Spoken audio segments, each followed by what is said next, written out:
On April 7th, 1959, Joseph and Elisa Bellino welcomed their fourth child into the world. They named him Brad, and he was the tiniest bundle of joy they had ever laid their eyes on. Growing up, Brad was the baby of the family, surrounded by his two older brothers and an older sister. Despite being the youngest, he had a unique connection with his siblings. Their bond was unbreakable, forged through years of shared laughter, tears, and mischief. From a young age, Brad was always drawn to adventure. He simply had an insatiable curiosity. Whether it was trying new things or exploring uncharted territory, Brad was always up for a challenge. He was very outgoing. We were both risk takers, but he was the one to come up with the risk, and I was the one to go along with it, said Don Templeman, a friend of Brad. Both Don and Brad were in fact very close. It's not clear at what point they became friends, but their friendship likely began after meeting at Boardman Center Middle School, where they both were classmates. Both friends shared a love for adventure, and this kept them inseparable. They would often ride their bikes around town, exploring every nook and cranny they could find. One of their favorite spots was the Boardman Mall, where they would meet up with friends and catch up on the latest gossip. But their thirst for exploration didn't stop there. They were also known to hitchhike occasionally. The two boys were also interested in rocks and would often visit a rock and gem shop that was near Brad's house. Every time they visited, they would lose themselves for hours admiring the breathtaking beauty of the rocks and minerals on display. But it wasn't just their love for adventure that bound them together. They shared a love for baseball and played in a team under the watchful eye of Don's father, who also happened to be their coach. It eventually became a regular occurrence for the two boys to spend the night at each other's houses. Brad and his friend lived just 3 miles apart, making it easy for them to get together whenever they wanted. On Friday nights, Don would head over to Brad's house, where they would go to the cinema. The cinema was just a stone's throw from Brad's home, and the boys would walk there chatting excitedly about the latest movies and the adventures they had planned for the weekend. On Saturdays, the tables were turned and Brad would go over to Don's house at Applewood Acres for a sleepover. The two would spend hours playing games and talking late into the night. Then on Sunday mornings, they would join Don's family for church, an important ritual that brought them all together and strengthened their bond even further. Afterwards, Don's mother usually drove Brad home, and they would say their goodbyes, already looking forward to their next sleepover. For Don and Brad, these weekends were a time of pure joy and friendship, and they treasured every moment they could spend together. The two friends were simply living life to the fullest, enjoying their youth and all the adventures it brought. But then, out of nowhere, something terrible happened that changed everything. School was closed for Easter break on March 31st, 1972, which was just fine with the two friends. At the time, Brad was 12 and Don was 11. As sixth graders, they were eager for some time off and couldn't wait to spend the day together. They soon got together, hit the streets of their small town, and went about exploring as usual. However, the boys' fun day turned into a creepy experience when they noticed a brown van trailing them wherever they went. At first, they thought it was a coincidence, but when they spotted it for the fourth time, their playful mood turned into fear. Sensing danger, they quickly decided to head back to Don's house, hoping to escape the mysterious vehicle's sight. At the time, the sun had also begun to set, so it felt wise to return home and unwind after the long day. But little did they know that their day was far from over. As Brad settled in at Don's place for what was supposed to be a fun night, he quickly picked up the phone and dialed home to let his brother know that he was staying over. A few minutes after this, the phone rang. Brad's heart probably sank as his father's voice boomed through the receiver, demanding that he come home right away. Following this, he reluctantly broke the news to Don that he had to leave and go back home. As fate would have it, Don's mother was at the grocery store when Joseph, Brad's father, called, so she couldn't drive Brad home as she usually did. Meanwhile, Don's father was bedridden with the flu, leaving Brad with no other option but to leave on his own. With darkness setting in and the clock ticking past 7:30 p.m., Brad decided to walk back to his house. He soon bid farewell to his friend. His smile and wave through the door as he left was the last image Don would have of him alive. Meanwhile, Brad's father, Joseph, stayed out late that night, and when he returned from his outing, He had no idea that his son was missing. He assumed Brad had made it back from his friend's house and was sound asleep inside. Exhausted, he went to bed around 2 a.m. Little did he know his world was about to be turned upside down. Brad's mother, Elisa, on the other hand, was away on a work trip to Cleveland on that fateful day, completely unaware of the events that were unfolding back home. The following day, April 1st, 1972, was a Saturday, and Joseph allowed himself the luxury of sleeping in until noon. But as he began to move around the house after waking up, he quickly realized that something was wrong. Brad was nowhere to be found. With growing concern, he dialed the Templeman's home and felt a knot form in his stomach as he heard that Brad had left their house the night before and hadn't been seen since 7:30 p.m. Joseph's heart pounded as he hung up the phone. Where was Brad? He knew he had to act fast to find his son. He rushed out of the house and began scouring the neighborhood, calling out Brad's name. But the more he searched, the more desperate and hopeless he felt. With every minute that passed, Joseph's anxiety grew more intense. By mid-afternoon, he couldn't bear it any longer and dialed the police. He reported that his beloved son was nowhere to be found. The news of Brad's disappearance soon spread like wildfire in the small town. And when Elisa finally arrived home later that evening, she was devastated by the news. She could barely believe what she was hearing. Her son was missing, and despite a search that involved the police and countless volunteers, there was no sign of him. Brad's disappearance soon reached the media, and local newspapers joined in the search efforts.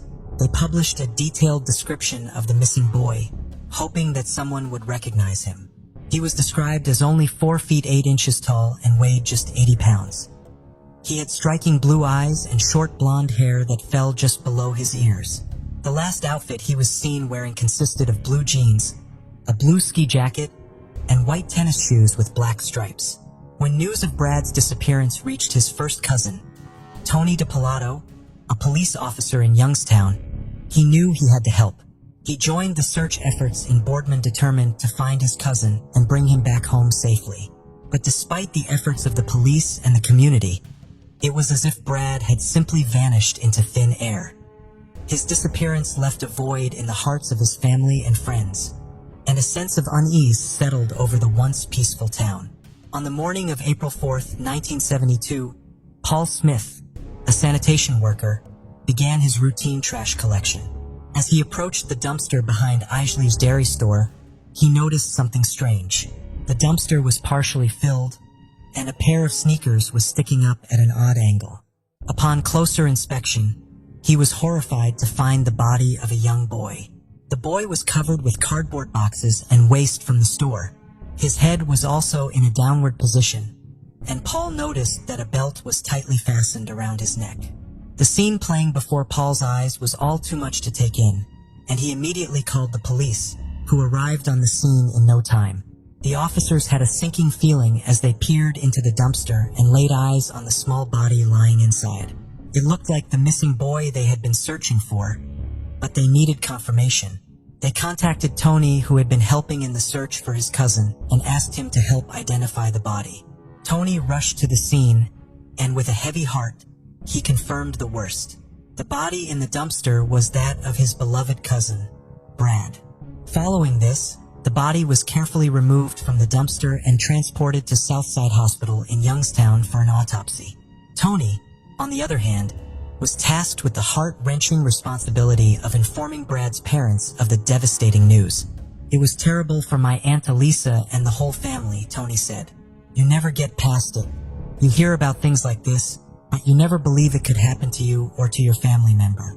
Don was in school when he got the news that his best friend was dead. His teacher had given the announcement about Brad's death. The shock and grief hit him like a ton of bricks, and he could hardly believe what he had just heard. As Brad's loved ones grappled with the shock of his tragic death, the results of the autopsy were released. The coroner's report revealed that Brad had been strangled to death and subjected to a heinous form of physical abuse. It was also estimated that Brad had passed away at 9 p.m. on Saturday, April 1st, over 24 hours after he was last seen alive. The gruesome details of the report only added to the heartache and despair that Brad's family and friends were already feeling. Police wasted no time in launching an investigation to find the person responsible for this horrific crime. As part of the investigation, Don was summoned to the station. They showed him Brad's clothing and asked if they were the same clothes Brad was wearing when he left Don's house. Don confirmed that they were, and when shown the belt found around Brad's neck, he identified it as Brad's own. Don couldn't shake off the thought of the brown van he and Brad had seen on the day of his disappearance. He believed that the suspicious vehicle was connected to his best friend's death. "I think whoever was in that van waited until he was in a dark spot and took him," Don said, as the investigation people from all corners of the town, pupils from his school, parents, and teachers alike all gathered to mourn the loss of the young boy who had been taken far too soon. The whole town seemed to be united in their grief, and the air was heavy with sadness and disbelief. The town was also never the same after Brad's death. Don and his family could no longer bear the weight of the grief and constant reminders of the tragic incident, and so they decided it was time to move on and started afresh in Tennessee, away from the memories that haunted them. In June 1972, 2 months after Brad's funeral, they packed their belongings and left Boardman for good. As days turned into weeks, weeks turned into months. The investigation into Brad's death seemed to be going nowhere. Despite following up on numerous leads and interrogating several suspects, the detectives assigned to the case kept hitting dead ends. Every step of the way, just nothing Tony recalls of the investigation into Brad's death. With time, the case grew colder, and the hope of finding justice for Brad faded away. In 2001, Boardman former police chief Jeffrey Patterson refused to let Brad's case go cold. He made a bold move by reopening the investigation. Detectives were sent to the cemetery where Brad was laid to rest, and they exhumed his body to collect DNA evidence. Another of Chief Jeffrey's significant efforts was taking Brad's clothes, which were kept as evidence, and sending them to the state's Bureau of Criminal Identification and Investigation. Upon inspection, forensic scientists found something that left them in shock. They discovered DNA that did not belong to Brad. The finding brought renewed energy to the investigation, and the detectives were determined to leave no stone unturned in their pursuit of justice. However, despite their best efforts, the investigation hit a brick wall for several years. In 2007, the police chief Jeffrey decided to reassign the case to 2 new detectives, Jack Nichols and Bob Rupp. Nichols had grown up in the neighborhood where Brad went missing and had been just 14 years old when the tragic incident had taken place back in 1972. The case had stayed with him all these years, and now he had the opportunity to bring justice to Brad's memory. He vowed to give the case his all. Both Nichols and Rupp dove head first into the investigation as soon as it was assigned to them. Their first task was to sort through the mountains of paperwork and the countless boxes of poorly organized evidence. It was a daunting task, but the two were determined to make the most of it all. As they spent hours looking at the files, they started noticing the names of 7 individuals cropping up repeatedly. These 7 became persons of interest, but without concrete evidence, they couldn't be considered suspects. However, Nichols and Rupp didn't give up. They immediately obtained search warrants and went to work. They served the search warrants and collected DNA samples from each of the persons of interest. The samples were then sent to the lab for testing, and they hoped to find a match with the DNA found on Brad's clothes. However, their hopes were dashed as the lab results came back negative. None of the 7 were a match. With this, the detectives were back to square one, but they refused to give up. They kept on combing through the case files, determined to find any new clues. Unfortunately, their tireless efforts yielded nothing. After years of working on the case, Detectives Nichols and Rupp retired and a new team took over. Leading the team was the highly experienced Boardman Police Captain Albert Kekasik. With a fresh set of eyes and new perspectives, the investigation was about to take a new turn. Boardman Police detectives knew that advanced technology was needed to analyze the DNA found on Brad's clothing. And in 2018, they turned to Parabon Nanolabs, a Virginia-based DNA technology company. Parabon was able to use familial DNA to narrow down the suspects to a group of people with certain physical characteristics or a similar family tree. Over the next 4 years, the detectives worked tirelessly taking DNA samples from people identified by Parabon with possible familial links to the unknown subject. The results of these DNA tests helped them to narrow down their search to specific branches of the extended family tree while also eliminating others. In the end, all their hard work paid off. With the help of DNA tests, they were able to zero in on a man named Joseph Norman Hill. Following this, lead detectives worked tireless to locate a relative of Hill's and collect DNA samples for testing. After testing the relative's DNA, the results showed that there was a 98.2% chance that the DNA found on Brad's clothes belonged to Hill. The detectives had finally cracked the case and found the man responsible, but there was a major setback. Hill, the man identified through DNA testing, was no longer alive. He had passed away in 2019 after a long battle with cancer. And to make matters worse, his body had been cremated. With this, detectives were unable to carry out any further testing on Hill's remains to confirm his guilt. As the detectives delved deeper into Joseph Norman Hill's life, they couldn't help but be surprised. For one, the man had remained under the radar all these years. They also discovered that at the time of the murder, Hill was 32 and living on Shadyside Drive in Boardman. He drove a truck for a bottled water company and relocated to California in 1978 for work.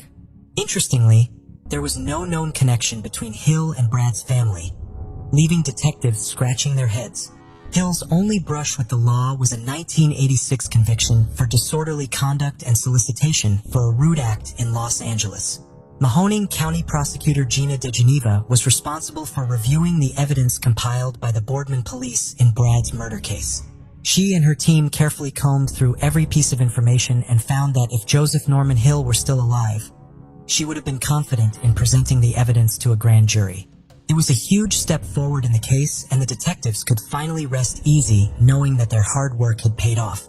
Boardman Police Chief Todd Worth disclosed on January 24, 2023 during a press conference that Brad's family had opted not to make any public statements and requested that they be left alone to process the new information and continue their healing process. It was a difficult time for them, and the last thing they needed was any further disturbance or media intrusion. Before we proceed, I've got an exciting surprise for you. We've launched a brand new channel dedicated to intriguing content such as old historical mysteries, cold cases, and particularly chilling horror stories perfect for bedtime. Drop a comment letting us know if you're a fan of horror stories or not. You can find the link in the description below. Let's find out who will be the first to explore it. Alright, let's dive back into the video. In 1984, Virginia Hannon was settling into retired life after working for years as a cook and lunch lady at Bryantville Elementary School in Pembroke, Massachusetts. The 59-year-old widow had recently come into some inheritance money and lived alone in her apartment. Then, on February 12, 1984, the unthinkable happened. Someone broke into Virginia's home, where she was beaten, stabbed, and strangled with a pair of her own stockings. The senseless murder shocked her family and stumped police, who interviewed more than 50 people during their investigation. But since they couldn't establish any leads or suspects, the case went unsolved. For years, Virginia's family wondered what led to that night. Some speculated that her recent inheritance was a motivator for the crime, as she'd recently collected $380,000 from an aunt. According to her nephew, Virginia had never flaunted the money, but did tell a few friends about it. Her family tried to keep the story alive and in the public eye. In 2019, they held a vigil on the 35th anniversary of her death. That same year, investigators discovered the DNA samples taken from the crime scene all belonged to the same man. They just didn't know who he was yet. They tried to use forensic genealogy to identify the suspect, but it was unsuccessful. Her killer remained unknown until one day in February 2020, when a man walked into the Pembroke Police Department. The man told police that in 2019, his friend, Jesse Aylward, had confessed to killing a woman in Pembroke years prior. Then, they learned that Aylward had just died the day before. With this tip, the police were able to obtain a search warrant and retrieve a blood sample from Aylward's body at Brockton Hospital. They then compared his DNA to 3 pieces of evidence from the crime scene and confirmed it was a match. Though Virginia's murderer had been identified, her family and the police are still troubled by the lack of motive, which was never established. Police have no reason to believe Virginia and Aylward knew each other, though he lived close to her home at the time of the murder. Aylward had a criminal past, which included some assaultive behavior, but the police did not suspect him during their initial investigation. Her family, though feeling somewhat relieved from the revelation, believes there are more people out there with information. Virginia is remembered by her family as a woman who took care of stray animals, loved bingo, family cookouts, and ice cubes in her beer glass. She was a great woman, said her nephew, Richard Hannon. She was a very family-oriented and loved the area, loved the people around her, and was very generous. On December 11, 2011, a motorist pulled over next to the woods near the University Parkway in Manatee County, Florida, when he came across a body. It was 29-year-old Nicole Rose Scott. She was partially clothed and had visible trauma to her face from an apparent beating. An autopsy later revealed Nicole was strangled to death, and that her body had been left in a heavily wooded area for a few days before it was discovered. For the next 10 years, detectives tried to solve Nicole's murder, but made no arrests. One suspect on their radar, though, was Benjamin Moulton. Nicole was a sex worker, and they suspected Moulton of being one of her customers. They questioned Moulton during their investigation, but he denied being involved in Nicole's murder, and without any evidence to link him to the crime, they let him go. A few days prior to Nicole's murder, a pregnant sex worker accused Moulton of trying to kill her. He was arrested for the crime in February 2012 and was charged with attempted murder, sexual battery, and aggravated battery of a pregnant woman. The charges were later dropped, though it is not clear why. Around the same time in 2012, Moulton had criminal charges pending against him for breaking into a woman's home. The woman woke up at around 3 a.m. to find Moulton standing next to her bed. She jumped out of bed, and Moulton ran out of the home, but was found soon after. The police later determined he'd removed at least one knife from the woman's kitchen drawer. He pleaded no contest to armed trespassing and was sentenced to probation. Then, 10 years later, on September 29, 2021, 43-year-old Moulton walked into the Manatee County Sheriff's Office and confessed to Nicole's murder. When asked why he was admitting to the crime now, he told police he found Jehovah and couldn't live with the guilt anymore. A spokesperson for the Manatee Sheriff's Office said Moulton appeared to have had a major change in his life, that he seemed remorseful and ready to face the consequences of his actions. Moulton was arrested and charged with the first-degree murder of Nicole Rose Scott. On November 18, 2020, Decatur Police Department Sean McAdam received one of the strangest calls of his 15-year career. "I want to confess to a murder I did years ago," said the man on the other end of the phone. The man was identified as 53-year-old Johnny Dwight Whited. But Detective McAdam was skeptical of Whited's confession, especially because he couldn't pinpoint what year he committed the murder he was confessing to. "Confessions take a lot of time to get to that point," he said. "You don't start with the confession and work backwards." And yet, that's exactly what they did. After Wood had provided police with a description of the crime scene, they reviewed every homicide in the city dating back to the 1980s. Then they found a match: the April 1995 murder of Christopher Alvin Daly.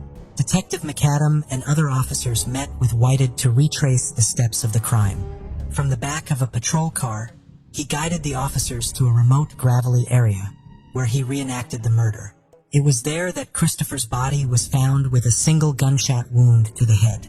His 1983 Toyota Tercel was found partially submerged in the Tennessee River, approximately 4 miles away from his body. Christopher was last seen attending an employee meeting at the Huntsville Hilton Hotel, where he worked as a server. He was reported missing the next day on April 26, 1995, just prior to the police receiving the missing person report. 2 17-year-olds discovered Christopher's body. During their initial investigation, detectives came up empty on suspects, witnesses, weapons, and motives. At the time, Decatur Police Sergeant John Bradford called the case a real whodunit 25 years later. At the scene of the crime, White had provided officers with specific details that legitimized his confession. He was then arrested and charged with the death of Christopher Alvin Daly. Police declined to discuss a potential motive for the murder, but confirmed that Whited and Christopher didn't know each other beforehand. According to Detective McAdams, Whited wanted to get the confession off his chest while he still had time, as he was terminally ill from stage 4 lung cancer. Whited was reportedly remorseful of the crime and apologized multiple times. Detective McAdam credits the original detectives for their work in the case, saying, "They're the ones who did all the hard work. I just closed the last page of the book they wrote." On March 21st, 2016, 22-year-old Dontrell Burks was shot and killed while riding his bicycle on the sidewalk in Houston Green's Bayou neighborhood. The murder stunned his family, who described Dontrell as a good kid who always brought people together. At the time, the police didn't have any witnesses to the crime and few leads to go off of. But Chantrell's family determined to find his murderer and wouldn't give up. They followed up on the leads and rumors, and although they never gave up hope, they also never found the closure they were after. His aunt, Angela Burks, described it as feeling like a wild goose chase. She assumed the police would throw Dontrell's case to the side, with the other cold cases never to be solved. But then, in October of 2021, a surprise confession changed everything. Chris Roddy was already in jail for a sexual assault charge when police approached him about a different cold case: the 2017 murder of Kathy Paget, who lived on the same block as Dontrell. 34-year-old Kathy was murdered on April 24, 2017, while home in her apartment with her daughter, who was 2 years old at the time. Her daughter was left unharmed, but Kathy was found dead with severe head trauma. Neighbors say that they saw Kathy and Roddy arguing the day she was murdered. Allegedly, Roddy believed that Kathy was bringing prostitution customers to her apartment, and he didn't approve of it. He reported prayed before killing her, believing God was leading him to kill her on behalf of her child. At the time, police linked Roddy to Kitty's murder after they found a soda can with his DNA on it, but they didn't have enough evidence to arrest him. In 2020, the police were re-examining Kitty's murder and decided to interview Roddy again. During their meeting, Roddy immediately confessed to the murder of Kitty Paget. And then he said, "There's another one. Do you want to hear about that one?" Roddy then told detectives that he was driving along Northborough Drive when he saw Dontrell on his bike. He claims that Dontrell flashed a gang symbol to Roddy when he passed by, and that Roddy believed Dontrell was falsely claiming to be part of a gang, so he shot and killed him. Police had not previously considered Roddy as a suspect in Dontrell's murder. Sergeant Michael Burrow, who was the one interviewing Roddy, said that the confession caught him completely off guard. He also said that Roddy had experienced a religious conversion and wanted to get the confession off of his chest. Brody has also been linked to other crimes, including a robbery, a sexual assault of a female jogger. He's also claimed to have attacked other women in a similar manner. 30-year-old Roddy is currently in jail on 5 charges, including the murder of Dontrell Burks and the murder of Kathy Paget, with his bond set at over $1 million. Before we continue, 90% of you haven't subscribed to our channel, so if you like this video, please subscribe. It motivates us to make more content for you. Okay, let's continue.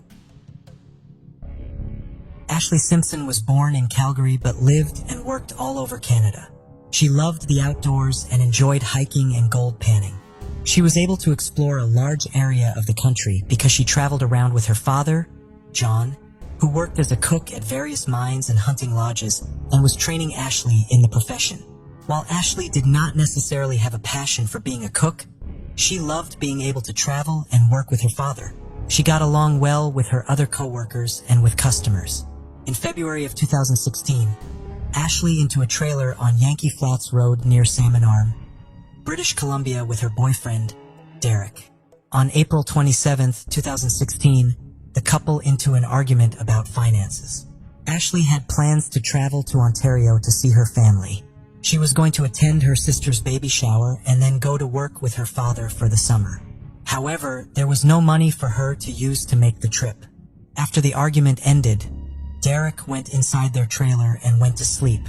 When Derek woke up the following morning and Ashley was not there, he was not immediately concerned because he assumed someone had given her a ride into town so she could start making her way to Ontario. However, Ashley never got in contact with her family or arrived home. She was reported missing on April 30th. Authorities had few leads in the early days of the investigation. The first potential piece of physical evidence was not found for 2.5 years. On October 9, 2018, Ashley's Ontario photo identification was found inside a sewage vacuum truck used by the Sasquatch Crossing Lodge in Pink Mountain, British Columbia, while its tank was being cleaned. Pink Mountain is roughly 800 miles north of where Ashley was last seen. The ID was not highly discolored and appeared as though, however it ended up in the tank, it had not been there for very long. However, Ashley had spent 3 seasons working with her father at the Buffalo Inn, the motel associated with the Sasquatch Crossing Lodge. John Simpson believes his daughter had her ID stolen at some point, meaning that the ID that was found could have been the stolen one and ended up in the tanks because the thief lost or discarded it, not because Ashley had been back in the area. What at first seemed like it may be a promise clue ultimately did not move the case forward. Ashley was not the only woman to go missing in that area of British Columbia around that time. Between 2016 and 2017, 4 other women, Caitlin Potts, Tracy Gennaro, Deanna Wirtz, and Nicole Bell all went missing in that area. Tracy Gennaro did not remain missing, however. In November of 2017, the Royal Canadian Mounted Police located her remains during a search of a farm located between Vernon and Salmon Arm, British Columbia. The RCMP searched the property for more than a week after they found Tracy, beating the speculation that they may have been looking for the remains of the other missing women. The farm was owned by the parents of a man named Curtis Sagmohan, who has since been charged and convicted on charges stemming from violent attacks against women. He so far has not been formally linked to the disappearances of any of the women or Tracy General's death. When their daughter first went missing, Cindy and John Simpson considered all of the possibilities. She could have been trafficked or kidnapped and held against her will. However, based on the passage of time and their conversations with the RCMP, they believe that Ashley is most not alive. "I know somebody took her life, and I know that people know about it," Cindy said in 2020. "Somebody knows something. There is more than one person who knows, and they are being quiet. Even if Ashley is deceased, her family wants to bring her home to lay her to rest." John Simpson has made multiple trips to British Columbia to look for her, depleting his life savings in the process. During one of these trips in the spring of 2017, John planned on searching for his daughter's remains along the banks of the Salmon River. Unfortunately, the river had recently flooded, and the area was not safe to search on foot. John then had the idea to use drones in the search. He spoke to some friends he had made in the area who were able to put him in contact with a 14-year-old who had multiple drones. John hired the boy to search the riverbanks from above with his drones, and while Ashley was not found during this first set of drone searches, the experience showed John just how useful drones could be in cases like his daughter's. The Simpson family had already been raising money for women's shelters following Ashley's appearance. They then decided to add another charity event to their roster and raised enough money to buy drones for a volunteer group searching for the 4 missing women near Salmon Arm. He hopes to eventually build up a network of drones and drone operators to assist families with missing loved ones all across Canada. Cindy Simpson still speaks to the RCMP regularly, but so far, there have been no new leads in Ashley's case. "All it takes is somebody to say enough is enough and call the RCMP," Cindy said in 2020. "Just make at least one family's life a little better. It will never be the way it was, but it could be a little better by having Ashley home and resting with her family where she belongs." John Simpson's uncle is offering a $10,000 reward in Ashley's case. Nestled in the rolling hills of West Virginia lies a hidden gem of a town known as Terra Alta. With a population of just over 1,400, this small town has a big heart and plenty of charm. And it is here our next case takes place. But before we get there, let's go back to the beginning. Jeremiah Watkins was born on August 22, 1972 in Morgantown, Monongalia County, and his parents, James Edward Watkins and Enid Nicola, were overjoyed to welcome their precious bundle of joy into the world. Sadly, tragedy struck the Watkins family just 4 years later when Jeremiah's father passed away, leaving Enid to raise their son alone. Despite the heartbreak, Enid remained strong and devoted to her little boy, providing him with all the love and care he needed. As the years went by, it's not clear if Enid ever remarried. But around 1985, She was living in Terralta with her 2 children, Jeremiah and a baby girl named Jamie, who was only a few months old at the time. Jeremiah loved his baby sister, and nothing filled his heart with more happiness than doting on her. He would spend hours playing with her and making her laugh. Apart from this, one more thing brought him pure joy, and this was a good old-fashioned Kit Kat chocolate. Whenever he took a bite of that sweet, crunchy goodness, he felt like the happiest boy in the world. And what better way to work off the calories than by exploring every inch of the beautiful town he called home. With his bicycle, Jeremiah rode through the hills and valleys of West Virginia, his adventurous spirit leading him wherever it pleased. For Jeremiah, life was all about the simple pleasures, the love of family and the beauty of nature. However, when they least expected it, things took a dark turn. One day, Jeremiah set out for his usual playtime, but never made it back home. The exact date is unknown, but it was during early November in 1985 as West Virginia was hit by a powerful rainstorm that caused severe flooding. The aftermath was devastating, with roads and bridges left in shambles and authorities struggling to aid those affected. Sadly, the flooding claimed the lives of over 40 people. In the midst of the chaos and destruction, authorities began a search for Jeremiah, but they were hindered by the floodwater. And despite their best efforts, Jeremiah remained missing for many agonizing days. The search for Jeremiah came to a heartbreaking end on November 12, 1985, when deputies stumbled upon a shallow hole near the train tracks in Terra Alta, about 30 miles away from Morgantown. As they peered into the hole, their hearts sank as they realized it was the lifeless body of Jeremiah whom they had been searching for. Initially, the officers wondered if the heavy flooding had claimed another victim, but upon closer examination, they discovered a shocking truth. There was a stab wound on the boy's back. It was clear that the little boy had met a violent end. Desperate to find any leads, the officers scoured the surrounding area for any clues, but the heavy rains and flooding had washed away any potential evidence, leaving them with nothing but questions and a heart-wrenching tragedy to unravel. Enid's heart shattered into a 1 million pieces when she received the news of Jeremiah's death. She couldn't comprehend how such a senseless and tragic event could have happened to her son. The pain of her loss was immense, and she struggled to cope with the reality of never seeing her child again. The results of the autopsy that was later conducted on Jeremiah's body showed that in addition to the stab wound that ultimately led to his death, he had also suffered a devastating blow to the head which had caused a fatal brain bleed. With this, detectives soon launched into an intensive investigation to bring the culprit to justice. They interviewed countless people and followed every possible lead, but the case remained a mystery. Despite their tireless efforts, the detectives were unable to identify any suspects or make any arrests, leaving the case unsolved for years. As his sister Jamie grew older, she couldn't help but wonder about the brother she had barely known. "I feel like I had a memory or two of him," Jamie said. "But you know, at one, how much do you remember?" When she finally learned the truth about how her brother had died, she was simply devastated. And from then on, she carried the heavy burden of unanswered questions. Who had done this to her brother? Why had they done it? These were the haunting thoughts that consumed her. As Jamie became an adult, the unresolved murder of her brother Jeremiah continued to weigh heavily on her mind. In the early 2000s, while attending college, she decided to take action and reached out to the authorities for information regarding the case. Unfortunately, the response she received was disheartening.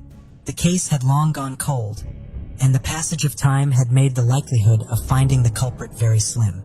In February 2023, an officer of the Preston County Sheriff's Office, Captain T.N. Tignall, decided to take on the decades-old unsolved murder case of Jeremiah. He couldn't bear the thought of the family being deprived of justice for so long, so he dug deep into the old case files, determined to uncover any overlooked clues that could lead to a breakthrough. He spent hours poring over interviews and witness statements until something caught his eye. It was the view of a young man named David Monroe Adams, who was only 18 at the time of the murder and lived in Terra Alta. The captain noticed that Adams' statement had some inconsistencies and decided to find him to interview him again. The inconsistencies he found have remained undisclosed. Captain Tignall's dedication to solving Jeremiah's case led him to track down Adams that same February. and with the assistance of other law enforcement agencies, he conducted several interviews with him. During one of the interviews, Adams confessed to killing Jeremiah, and the pieces of the puzzle finally came together. Adams had apparently gotten into an argument with Jeremiah over a stolen bicycle, and this argument had quickly turned violent. In a fit of rage, Adams hit the boy in the face and then took him to a nearby shed where he fatally stabbed him. Afterwards, he dragged the lifeless body into a shallow hole where it was eventually found. The confession was a victory for the detectives, and they knew that they had finally put an end to the unsolved case that had haunted the community for nearly 4 decades. As soon as Adams confessed to the murder of Jeremiah, he was immediately arrested and charged with second-degree murder. The judge set a bond of $1 million, and he was taken to North Central Regional Jail, where he is currently being held. Following this, a deputy reached out to Enid at her apartment, informing her that her son's killer had been caught. Enid immediately contacted her daughter Jamie to break the news. She was simply overwhelmed with relief and disbelief. While Jamie still has lingering questions about her brother's death, the family remains hopeful about finally receiving justice. 19-year-old Samantha Jean Hopper was last seen on September 11, 1988 in Pope County, Arkansas. That night, the 8-month pregnant expecting mother had plans to meet up with a friend and go to a concert in Little Rock, Arkansas. She had dropped off her oldest daughter, Desiree, at her mother's house beforehand, and was on her way to drop off her other daughter, 22-month-old Courtney Holt, with Courtney's father before heading to the concert. It was around mid-afternoon when Samantha said goodbye to her mom and oldest daughter. Samantha drove off in her blue Ford Tempo, and neither she nor Courtney were seen again. She never made it to Courtney's father's house, nor to meet her friend. The car had been new to Samantha. She'd saved up from her job as a server at the breakfast chain Waffle House. The car was so new she had yet to put her proper insurance plates on the vehicle. Samantha and her daughter were both reported missing, but there was no trace of where she or her daughter had went. Courtney's father had initially been a suspect, but he was quickly cleared of any involvement in the disappearances. Despite an extensive investigation, the case went cold. But Desiree Carpenter, Samantha's surviving daughter, never gave up. She spent years searching for her mother and sister before reaching out to the non-profit group Adventures with Purpose, a team of expert divers who travel across the United States to help solve cold cases. Their team has solved nearly 24 cold cases. In October of 2021, the Adventures with Purpose team began their search for Samantha and Courtney.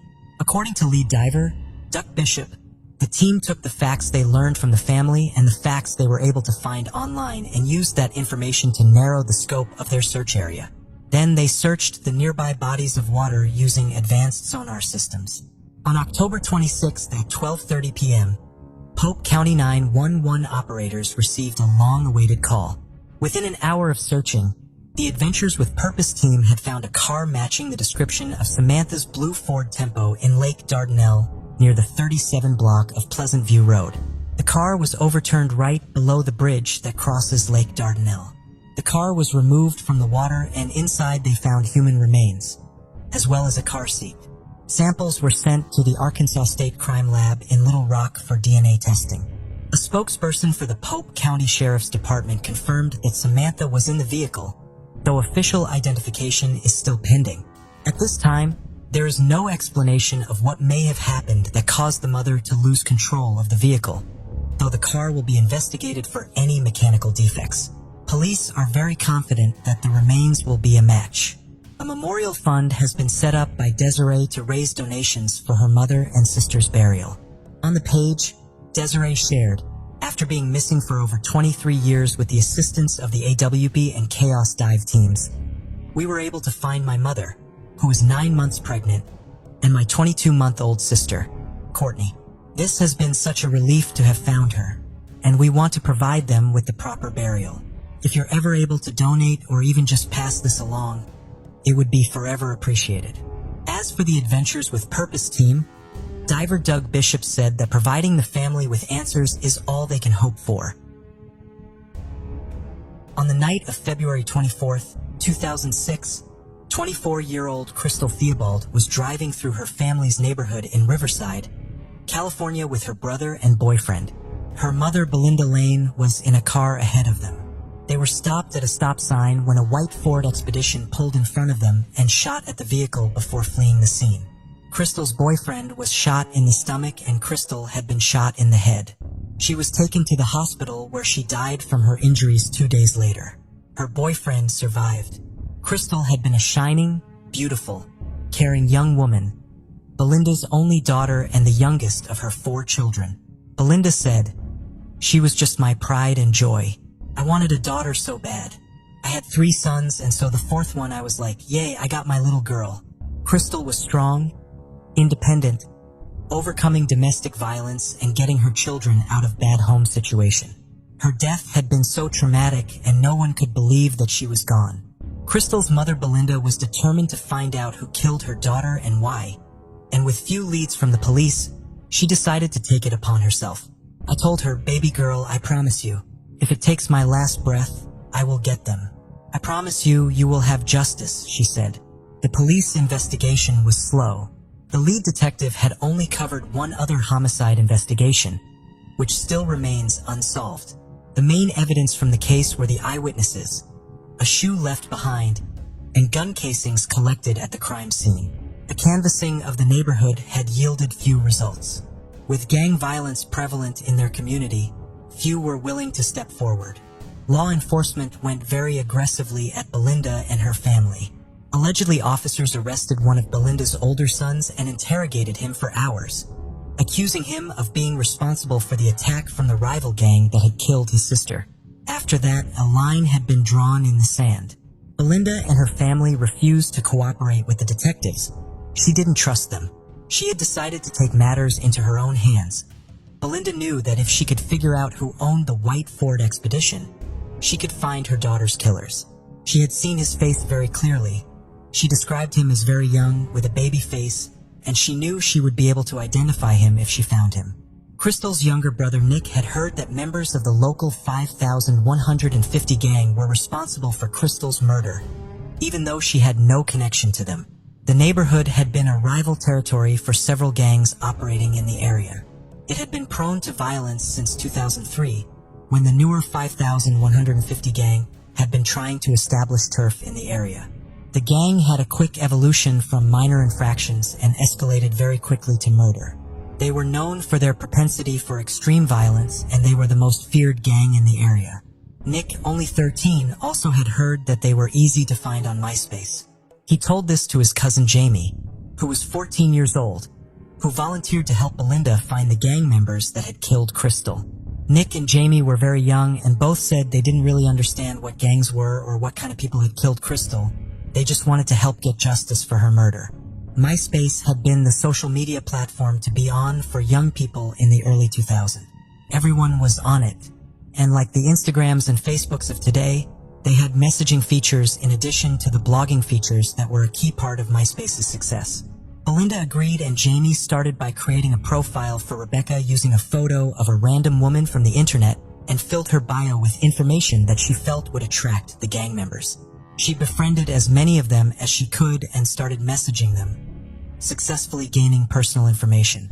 But Belinda didn't think it was enough, so they made a second profile under the name Angel and used pictures of Crystal in an attempt to make them fall in love with her.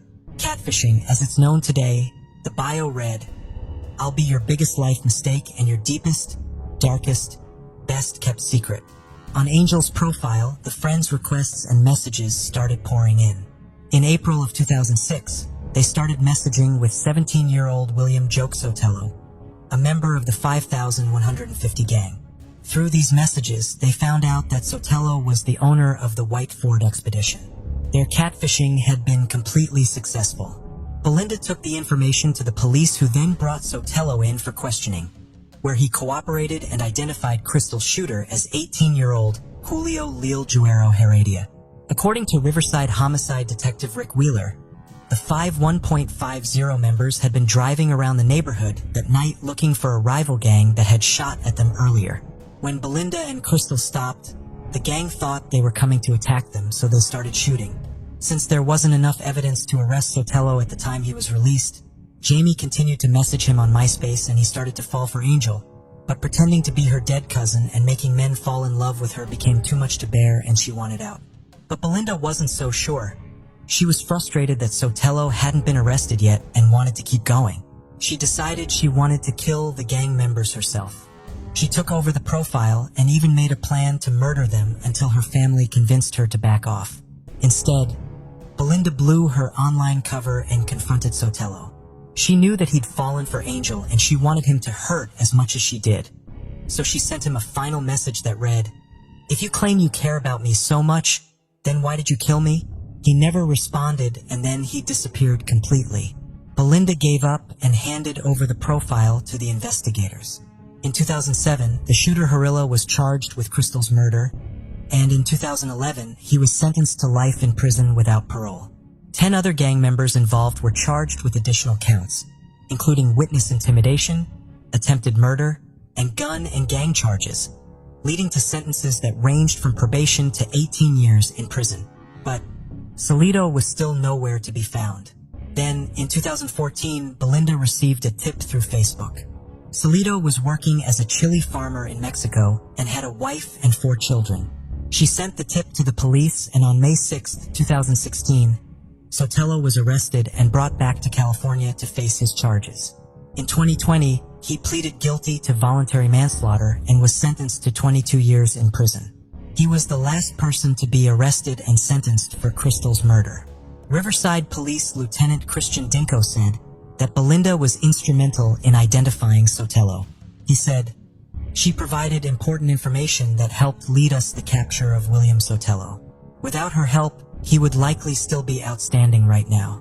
The story was made into a Netflix true crime documentary called Why Did You Kill Me?, which premiered in 2021.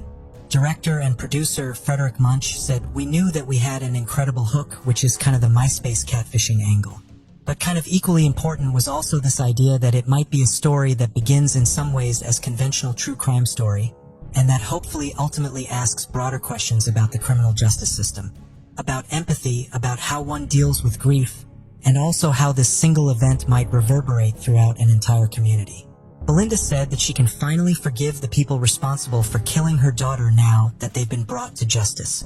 Today, she runs a Facebook group in memory of her daughter called Unsolved Murders in Riverside, where she shares information in hopes of solving other cold cases in the area.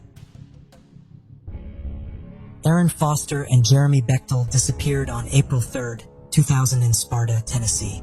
That night, Aaron, 18, and Jeremy, 17, picked up Aaron's brother from an arcade in Aaron's 1988 Pontiac Grand AM and drove him home before heading out to a party in a rural part of town. Around 9 p.m., Jeremy called his dad, Ronnie Betchel, to arrange a ride for the next day. But when Ronnie showed up, Jeremy was nowhere to be found. Both of their parents became suspicious when neither Aaron nor Jeremy returned home, but they thought they'd give him a few days. When days passed without any sign of either teenager, Aaron's family reported them missing. Rumors started running rampant in their small town. People crafted wild theories about where the missing teens had gone. Some said they ran away while others speculated murder or a drug operation gone wrong. These rumors were just that, rumors. Still, they gained the attention of the local police who spent time investigating leads that went nowhere, derailing the investigation and frustrating the victim's family and friends. Sheriff Steve Page of White County and the victim's family both agreed that law enforcement at the time didn't handle the case well. They never searched Aaron or Jeremy's rooms for clues or evidence, nor did they question their friends from the party. Then, more than 20 years later, Jeremy's side stepped in. Jeremy runs a YouTube channel called Exploring with Nug, where he documents his river treasure hunting adventures. He started playing around with metal detector scuba dive and started searching for cars. Then missing people scuba dive and started searching for cars, then missing people in the water. He found his targets by scouring the Charlie Project website, which is a database of missing persons cases.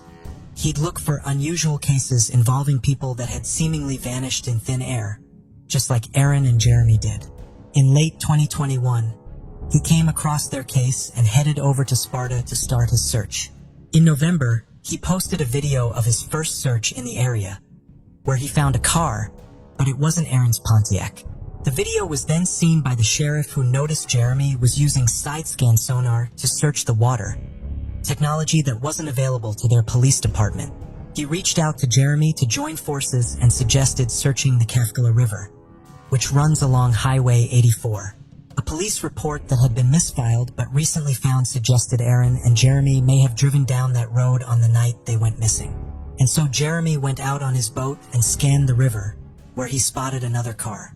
In the chilling footage captured by Jeremy, you can see the car come into view as he dives deeper into the murky waters.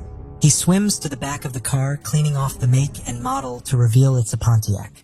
He then wipes off the license plate to confirm his suspicion. It is indeed Aaron Foster's car.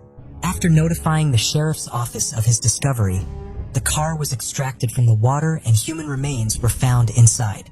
Though the remains have not yet been positively identified, Sheriff Page believes they belong to Aaron and Jeremy. Investigators suspect the teenagers lost control of the car and went into the water, as there was no guardrail along the road in 2000. Finding the answers to this decades-long mystery brought about mixed feelings for the victims' families. "It's like losing him all over again," said Jeremy's father. "It just shattered my heart again. We always kind of thought through the years that something happened, but I just didn't know what." GoFundMe pages have been set up in Jeremy Betchel's and Aaron Foster's names to help cover funeral costs.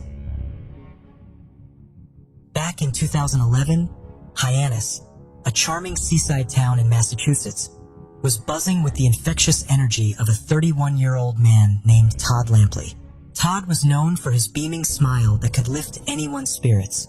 Everyone who crossed paths with him couldn't resist his warm and welcoming nature. He was the kind of person who would invite you to hang out with him without a second thought.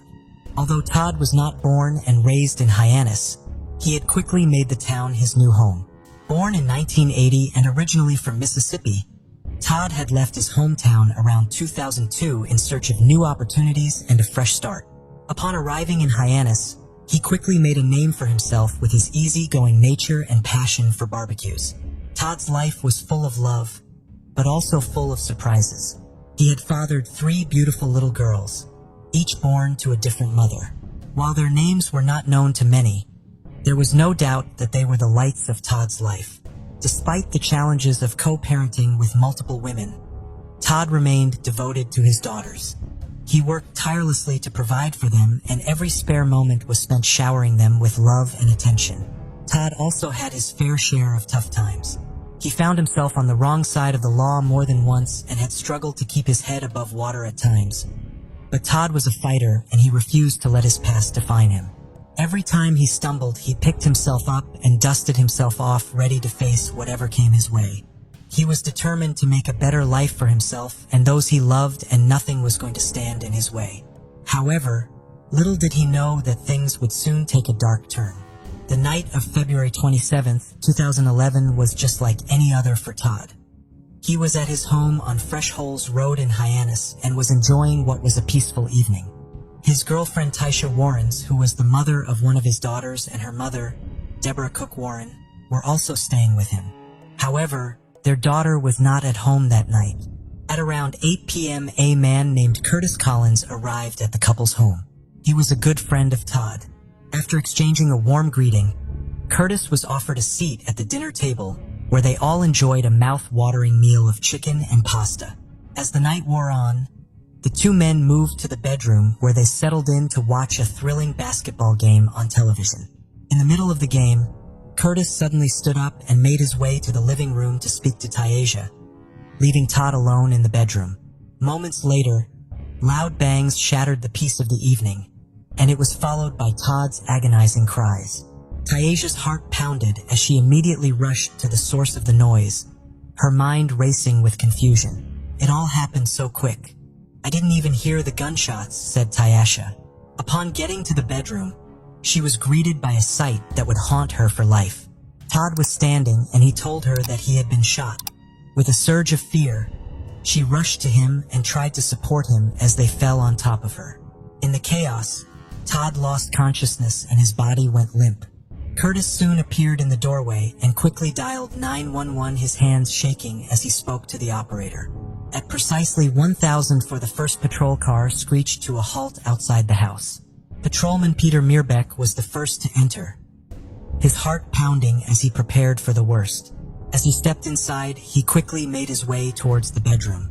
There he found Curtis, Tyasia, and her mother huddled around Todd, who lay motionless on the ground and was bleeding. At 10:21 p.m., paramedics arrived at the scene only to find that Todd had already passed away. Despite their best efforts, there was nothing they could do to bring him back. The news was a devastating blow to his loved ones, leaving them reeling with grief and disbelief. Following this, Todd's body was then taken away for autopsy. As detectives arrived at the scene, they carefully examined every inch of the house. They scoured for clues that could reveal the perpetrator of this heinous crime. Just outside the front bedroom window, they stumbled upon 3.22 caliber federal ammunition shell casings. The discovery made it clear to the detectives that the killer had stood outside the window and fired the shots. Apart from the shell casings, the detectives' eyes also landed on a peculiar object lying on the ground beneath the window. It was a sweet potato with a flat cut on one end in a small hollow running along its length.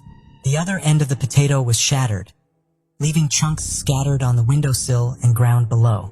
Detectives speculated that the potato had been used as a makeshift silencer to muffle the sound of gunshots. Detectives also came across a black Boost mobile cell phone lying in the grass near the corner of the house. Upon examining it, they found that the phone belonged to Curtis. He claimed to have been in possession of 2 phones, but had lost that particular one during the chaos that followed the gunshots. On the February 28, 2011, a day after the tragic incident, the autopsy report was finally released. It revealed that Todd had suffered from 3 gunshot wounds. The wounds had caused fractures in his ribs and injuries in his lungs, ultimately leading to his death. The news only fueled detectives' determination to bring justice to Todd and his family. Detectives Jason Labor and Thomas Chevalier called in Curtis for questioning on the same day and grilled him about what he knew. Curtis recounted the events leading up to the shooting, and he also revealed that he had been using his blue Sanyo phone just a few minutes before the shooting occurred. Following this revelation, the detectives decided to take a closer look at his phones. Curtis was presented with a consent form to authorize the search of his phones, including the black Boost mobile phone found at the scene of the crime. Once the consent form was signed, they wasted no time in obtaining call records for both phones from telecommunication companies. Upon scrutinizing the call records for the black Boost phone, they noticed that the last outgoing call was made at 8:44 p.m. on the day of the incident. When Curtis was asked about the call, he revealed that it was to his girlfriend, Faith Thomas. Detectives then turned their attention to his other phone, which was a blue Sanyo. When they looked at the call records obtained from the telecommunication company and the visual call history on the phone, they realized that something didn't match up. The call record showed that Curtis had made and received calls from a particular number a few minutes before the shooting and also after the shooting. However, these series of calls were strangely absent from the phone's call log. The detectives were stumped by the discrepancy, and their instincts told them that Curtis was hiding something.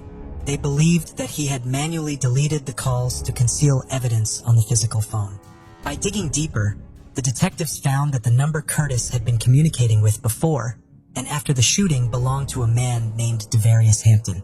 The detectives were not about to let Hampton slip through their fingers. It wasn't the first time he had been in trouble with the law. In fact, at the time of the shooting, Hampton was on probation for a previous crime and was being closely monitored with a GPS tracking bracelet. The detectives decided to take a closer look at the data recorded by the tracking device, and what they found was startling. The GPS data showed that Hampton had been in the vicinity of Todd's home at the exact time of the shooting. On March 2, 2011, Devarius Hampton was arrested for an unrelated matter. Detectives Thomas and Jason saw an opportunity to question him about Todd's murder. They hoped that they could get some answers out of him, but things didn't go as planned. Hampton was uncooperative and refused to speak about the matter, leaving the detectives with more questions than answers. On March 18, 2011, 2 workers from Sullivan Engineering, John O'Day and Peter O'Sullivan, were conducting surveys and samples at the mill pond in the Marston Mill section of Barnstable when they stumbled upon a firearm in the murky waters. The workers, alarmed by their discovery, quickly contacted the police and handed over the firearm. Upon examining the weapon, The detectives were stunned to find that it contained live rounds of the same caliber as the spent shell casing found at the scene of Todd's shooting. This discovery led them to believe that the weapon was indeed the murder weapon. Despite the series of promising leads, the investigation into Todd's murder seemed to somewhat lose steam. However, detectives remained vigilant and kept a close eye on Devereux Hampton. It was clear to them that he was somehow involved in the crime. In late 2012, detectives decided to conduct a DNA analysis on the potato that was found at the crime scene. Shockingly, the results revealed a mixture of two human DNA samples with a high probability that one of these samples belonged to a man. After this discovery, things went silent again, but detectives never gave up on finding evidence to solve Todd's murder. They also tried to get their hands on Hampton's DNA for years, but their efforts were in vain. Then, on a fateful day in October 2016, luck finally smiled upon them. Hampton was seen leaving a nursing and rehabilitation center in Centerville, Massachusetts. As he walked away, he carelessly spat phlegm into a small puddle. The detectives who had been watching him quickly sprang into action and collected the phlegm with a Q-tip and cotton ball. These were then carefully placed in an evidence bag and taken back to the lab for analysis. In January 2018, detectives received a break in the form of new data from Hampton's GPS tracking bracelet. The information showed that on the night of February 28, 2011, just a day after Todd's murder, Hampton had made a stop at the mill pond in Marston Mills. The location he had stopped was just 23 feet away from where the firearm believed to have been used in Todd's shooting was discovered. It was a chilling revelation, and the detectives knew that they were getting closer to cracking the case. Things got even more interesting because that same year the results from the analysis conducted on Hampton's phlegm came back. And it showed that there was a high probability that the DNA on the potato found at the crime scene matched Hampton's. Despite this compelling evidence against Hampton surfaced, authorities didn't rush to make an arrest. Perhaps they wanted to make sure their case against him was rock solid before taking action. Finally, on February 24, 2023, Hampton, at the age of 40, was taken into custody and charged with 1 count each of murder and assault and battery with a dangerous weapon in connection with Todd's death. On February 27, 2023, he appeared in court. That particular date marked the 12th anniversary of Todd's death. All eyes were on Hampton as he stood before the judge pleading not guilty to the charges of murder and assault with a deadly weapon. The judge, taking into consideration the severity of the case, ordered him to be held without bail until his probable cause hearing, which is scheduled for April 5, 2023. The news of another arrest in Todd's murder case sent shockwaves through the community on March 7, 2023. Curtis was considered a potential accomplice and was also taken into custody. He was charged with 1 count of murder, and when he appeared in court the next day, he also pleaded not guilty.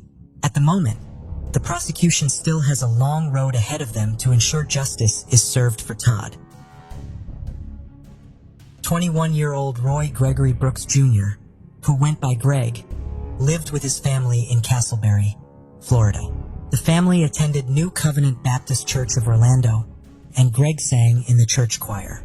He had attended Lyman High School, where he played drums in the school band. After graduation, he enrolled at Florida A&M University. While he was home from school, he worked at the Regal Cinema in Winter Park. On January 18, 2000, Roy left home to go pick up his paycheck from the cinema. He then planned to go to the Winn-Dixie grocery store in Castleberry to cash it. Around 3 a.m. on January 19th, Greg's mother, Geraldine, abruptly woke up feeling that something terrible had happened. Greg was not home. While he would sometimes stay out late with his friends, being out this late was unusual. An hour and a half later, Greg's black 1992 Honda Accord was found parked near an exit ramp for Interstate 75 in Sun City, Hillsborough County, in an area that at the time had not yet been developed. A trooper from the Florida Highway Patrol saw the car and tagged it as a disabled vehicle. It would later be found that there was nothing mechanically wrong with the car and it was fully operational. When Greg was still not home later in the morning, Geraldine Brooks called police to report him missing. The Brooks family did not learn that Greg's car had been found until 2 days later. The car is the main piece of evidence in Greg's case, but also a source of great confusion. The vehicle was taken in to the Seminole County Sheriff's Office for processing on January 27th, but Greg's father had been allowed to drive it back to Castleberry before it was taken in. The fingerprint report from the car stated that the only fingerprints found inside the car were Greg's. The Brooks family, of course, expected Greg's father's fingerprints to be in the car as he was the last person to drive it. Furthermore, Greg would routinely give rides to all of his friends, but somehow none of their prints were found either. Geraldine Brooks became frustrated with the way her son's case was handled from the very beginning. Police told her that her son had simply run away, and she has argued that this belief prevented them from investigating Greg's case properly. She argues that Greg had no need to run away because as 21-year-old man, he could have packed up and left home at any time he wanted. Furthermore, he did not have any of his clothes, belongings, or medication with him when he disappeared.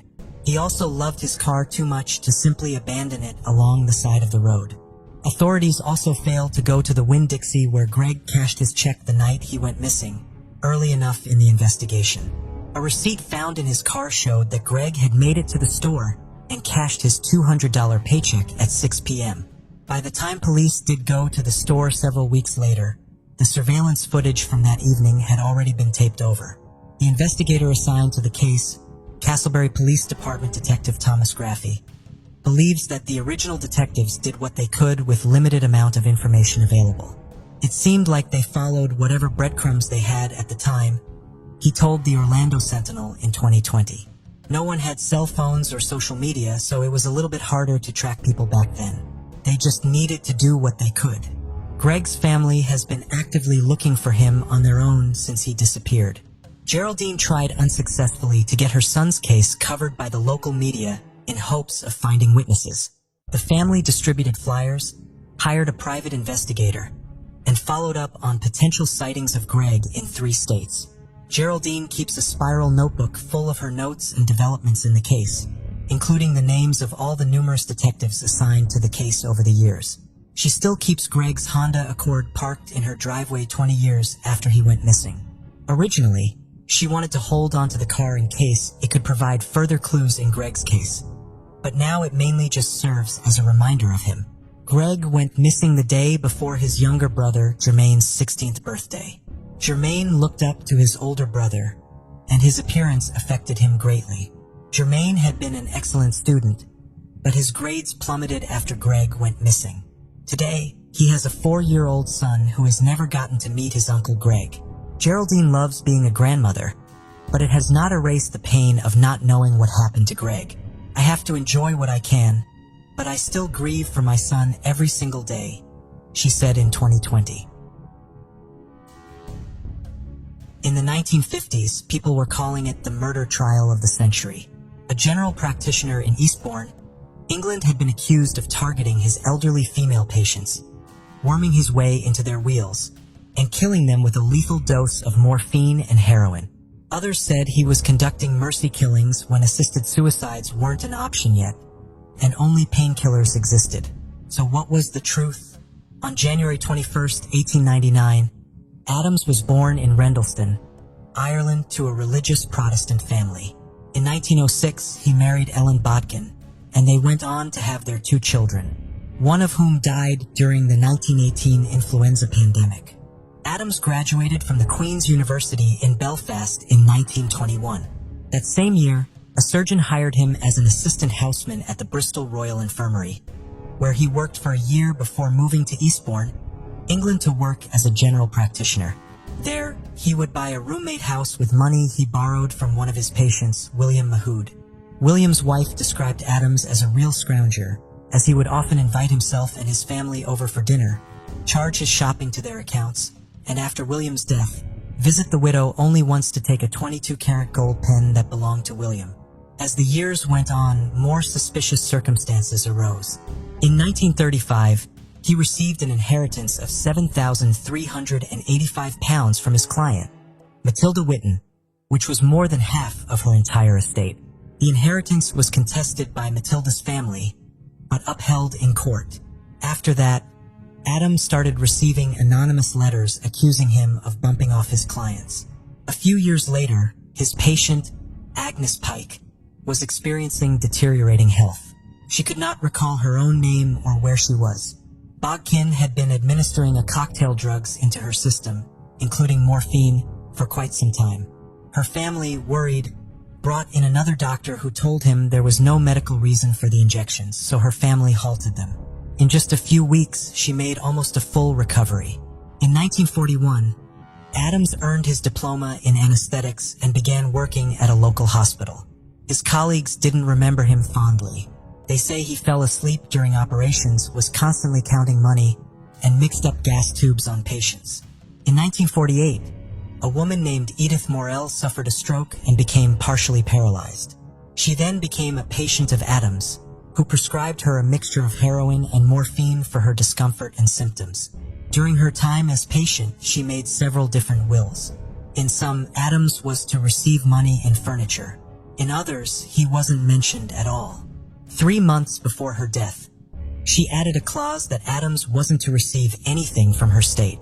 But when she died in 1950, Adams still received a sum of money, cutlery, and her Rolls-Royce.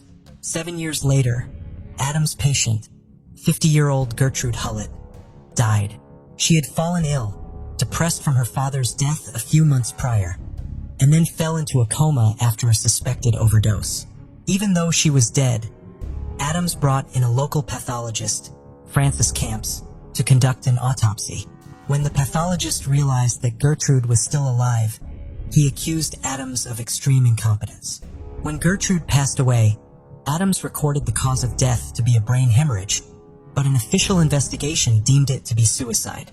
And then the pathologist that Gertrude had been poisoned by sleeping pills. Either way, Gertrude's will left valuable items to Adams, including another Rolls-Royce. Adams' inheritance was added into Gertrude's will 5 days before she died. Adams started to gain a reputation as an angel of death or an angel of mercy, depending on who you asked. The rumors that he would target wealthy widows, persuade them to change their wills in his favor, and then inject them with a lethal injection were so rampant that they led to a police investigation. Investigators looked into cases from 1946 to 1956 and found a 163 out of 310 death certificates worthy of investigation. 42% of his patients died from cerebral thrombosis or cerebral hemorrhage, though at the time, the average was around 15%. 163 of the death certificates also stated the person died in a coma. In November of 1956, Adams was arrested and charged for including false representation on cremation certificates and granted bail. He was then arrested again in December and charged with the murder of Edith Morel. In March of 1957, his trial began. He was first tried for Edith Morel's murder and then Gertrude Hullett's death. Adams said that Edith was in pain and wanted to die, and that wasn't a crime to ease the suffering of a terminally ill person. Most of the testimonies were made by nurses who cared for Edith around the clock. They testified that Adams would inject Edith with excessive painkillers, including morphine and heroin, but then a judge cross-examined one of the nurses, and it was discovered that Edith's doses were meticulously recorded in a notebook along with the stages of her illness. The notebook was not found during the police investigation, but instead secured by Adams' defense team and revealed inconsistencies in the nurses' testimonies. In April of 1957, the jury found Adams not guilty after just 45 minutes of deliberation.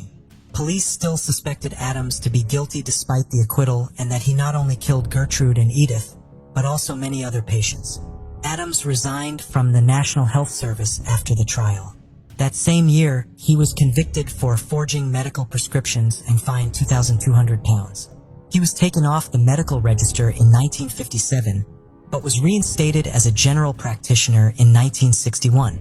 On July 4, 1983, Adams died in Eastbourne, England at 84 years old. At the time of his death, he had amassed a fortune of £400,970. It's rumored that Adams was included in at least 132 of his patients' wills. In 2013, Simon Bramwell was a respected consultant surgeon specializing in liver transplant surgery at the Queen Elizabeth Hospital in Birmingham, England. That is until another surgeon discovered a strange habit of his. In February-August of 2013, Bramble had conducted liver transplant surgeries on two patients known as patient A and patient B. For patient A, it was a life-saving surgery. But a week later, their liver failed, and they had to go back under the knife, this time with a different surgeon. During this procedure, the surgeon saw something unusual. Bramble had branded the patient's liver with his initials, SB. The surgeon photographed the liver and immediately reported it to the medical director. Bramble had used an argon beam coagulator to brand the 4-centimeter high mark on the liver. An argon beam coagulator is a medical instrument used to cauterize a wound, which helps stop it from bleeding or becoming infected. At the end of 2013, a second incident was reported to the University Hospital Birmingham, NHS Foundation Trust, and Bramall was suspended from practice. The trust then investigated the incidents. During the investigation, Bramall said he couldn't remember any other times he branded his patients, other than 2 cases they found. At a disciplinary hearing in May of 2014, the trust found Bramble guilty of gross misconduct. The West Midlands Police then informed the trust that they were launching a criminal investigation following a complaint from one of Bramble's victims. That same year, Bramall resigned from his position. In February of 2017, the General Medical Council issued a warning to Bramall for his misconduct allegation. According to the case examiners, the warning was issued because his actions didn't contribute to the failure of the first liver transplant. The patients were not put at risk or harmed clinically. There was little or no risk of repetition, and they consider the case exclusively concerning matters of public confidence in their profession. Later that month, he was criminally charged with 2 counts of assault causing bodily harm. On December 23, 2017, he pleaded guilty to a lesser charge of assault by beating. Though he didn't physically beat his patients, the case was without legal precedent in criminal law, so the charge was chosen as reflection of his actions.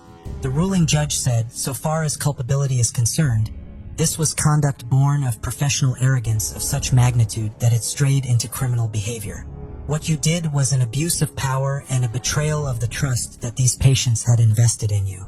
During the trial, his defense stated that his actions were done in a naive and foolhardy attempt to relieve tension in the operating room. When a nurse present at the operation questioned why he was branding the liver, he allegedly replied, "I do this." Prosecutors stated that one of Ramos' patients felt violated and suffered PTSD-like symptoms after the incident was brought to light. One of his patients shared an impact statement that said, "The horror of seeing the photo of my cut-open body with the initials SB on the liver will forever live in my mind. I personally hate the thought of tattoos anyway, and the thought of someone doing this to me while I was unconscious is abhorrent." In January 2018, Bramble was sentenced to a 12-month community order and fined £10,000. In December of 2020, the Medical Practitioners Tribunal suspended Bramble's medical resignation for 5 months, stating that his fitness practice had been impaired. The decision was then appealed by the General Medical Council as they believed the suspension wasn't enough to protect and maintain the public confidence in the profession. High Court Judge, Mrs. Justice Collins Rice, ruled that the Medical Practitioners Tribunal did not put its finger on precisely what was and what was not wrong with Mr. Bramble's conduct and sanctioned accordingly. The tribunal must now reconsider the case in a fresh hearing. Dying is not a crime. Those were the famous words of Jack Kevorkian, an American pathologist and euthanasia proponent who advocated for terminally ill patients' right to die by physician-assisted suicide. Born on May 26, 1928 in Pontiac, Michigan, Mira Jacob Jack Kevorkian was a child prodigy who taught himself multiple languages. He graduated from Pontiac Central High School with honors in 1945 and graduated from the University of Michigan Medical School in 1952. During his career, he put forth many controversial ideas related to death. He proposed that a death row prisoner should have the opportunity to consent to undergo medical experiments as a form of execution. He also proposed that prisons harvest organs from executed prisoners and use them for sick patients, but prison officials didn't agree. When Kevorkian was a pathologist at Pontiac General Hospital, he experimented by taking blood from corpses that were recently brought into the hospital and transferred them into the living. He approached the U.S. military with his experiment as he thought that they could use it to help wounded soldiers in the war, but they didn't take him up on it. In 1987, Kevorkian started advertising for his death consulting services in Detroit newspaper stating, "Doctor Consultant for the terminally ill who wish to die with dignity." His goal was to give those who were terminally ill the opportunity to end their own lives, which was not a readily available or legal option at the time. Kevorkian would attach his patients to one of his machines, the Thantron, which means death machine. It would release a cocktail of drugs or chemicals into the patient through and for. When he lost his license to practice medicine, he lost access to the controlled substance he used. So he created the Mercitron, aka Mercy Machine, which was a gas mask connected to a canister of carbon monoxide. In both cases, the patient themselves would release the drug cocktail or gas to end their own life. In 1990, his first public assisted suicide took place in Michigan. His patient was a 54-year-old woman named Janet Atkins, who had recently been diagnosed with Alzheimer's disease. Kevorkian was charged with Janet's murder, but the charges were dropped soon after as Michigan didn't have any laws in place at the time related to assisted suicide. Instead, Michigan State Board of Medicine revoked his medical license. One of Kevorkian's most controversial cases involved a 70-year-old man named Hugh Gale. In 1993, he helped Hugh complete an assisted suicide with his Mercitron machine, after which documents were found in the garage that noted Hugh requested the gas mask be removed twice, and that Kevorkian only removed it once. The second time, the mask was not removed, and Hugh became unconscious before dying. Michigan legislator then passed a bill making it a felony to knowingly provide anyone with the means to complete suicide to physically assist them in the act. They did not charge Kevorkian with Hugh's death due to the lack of corroboration from witnesses present at the time. In November-December of 1993, Kevorkian was jailed twice for violating the state's law against assisted suicide, and between 1994 and 1997, he was tried 4 times for his roles in assisted suicides, but was acquitted 3 times with the 4th resulting in a mistrial.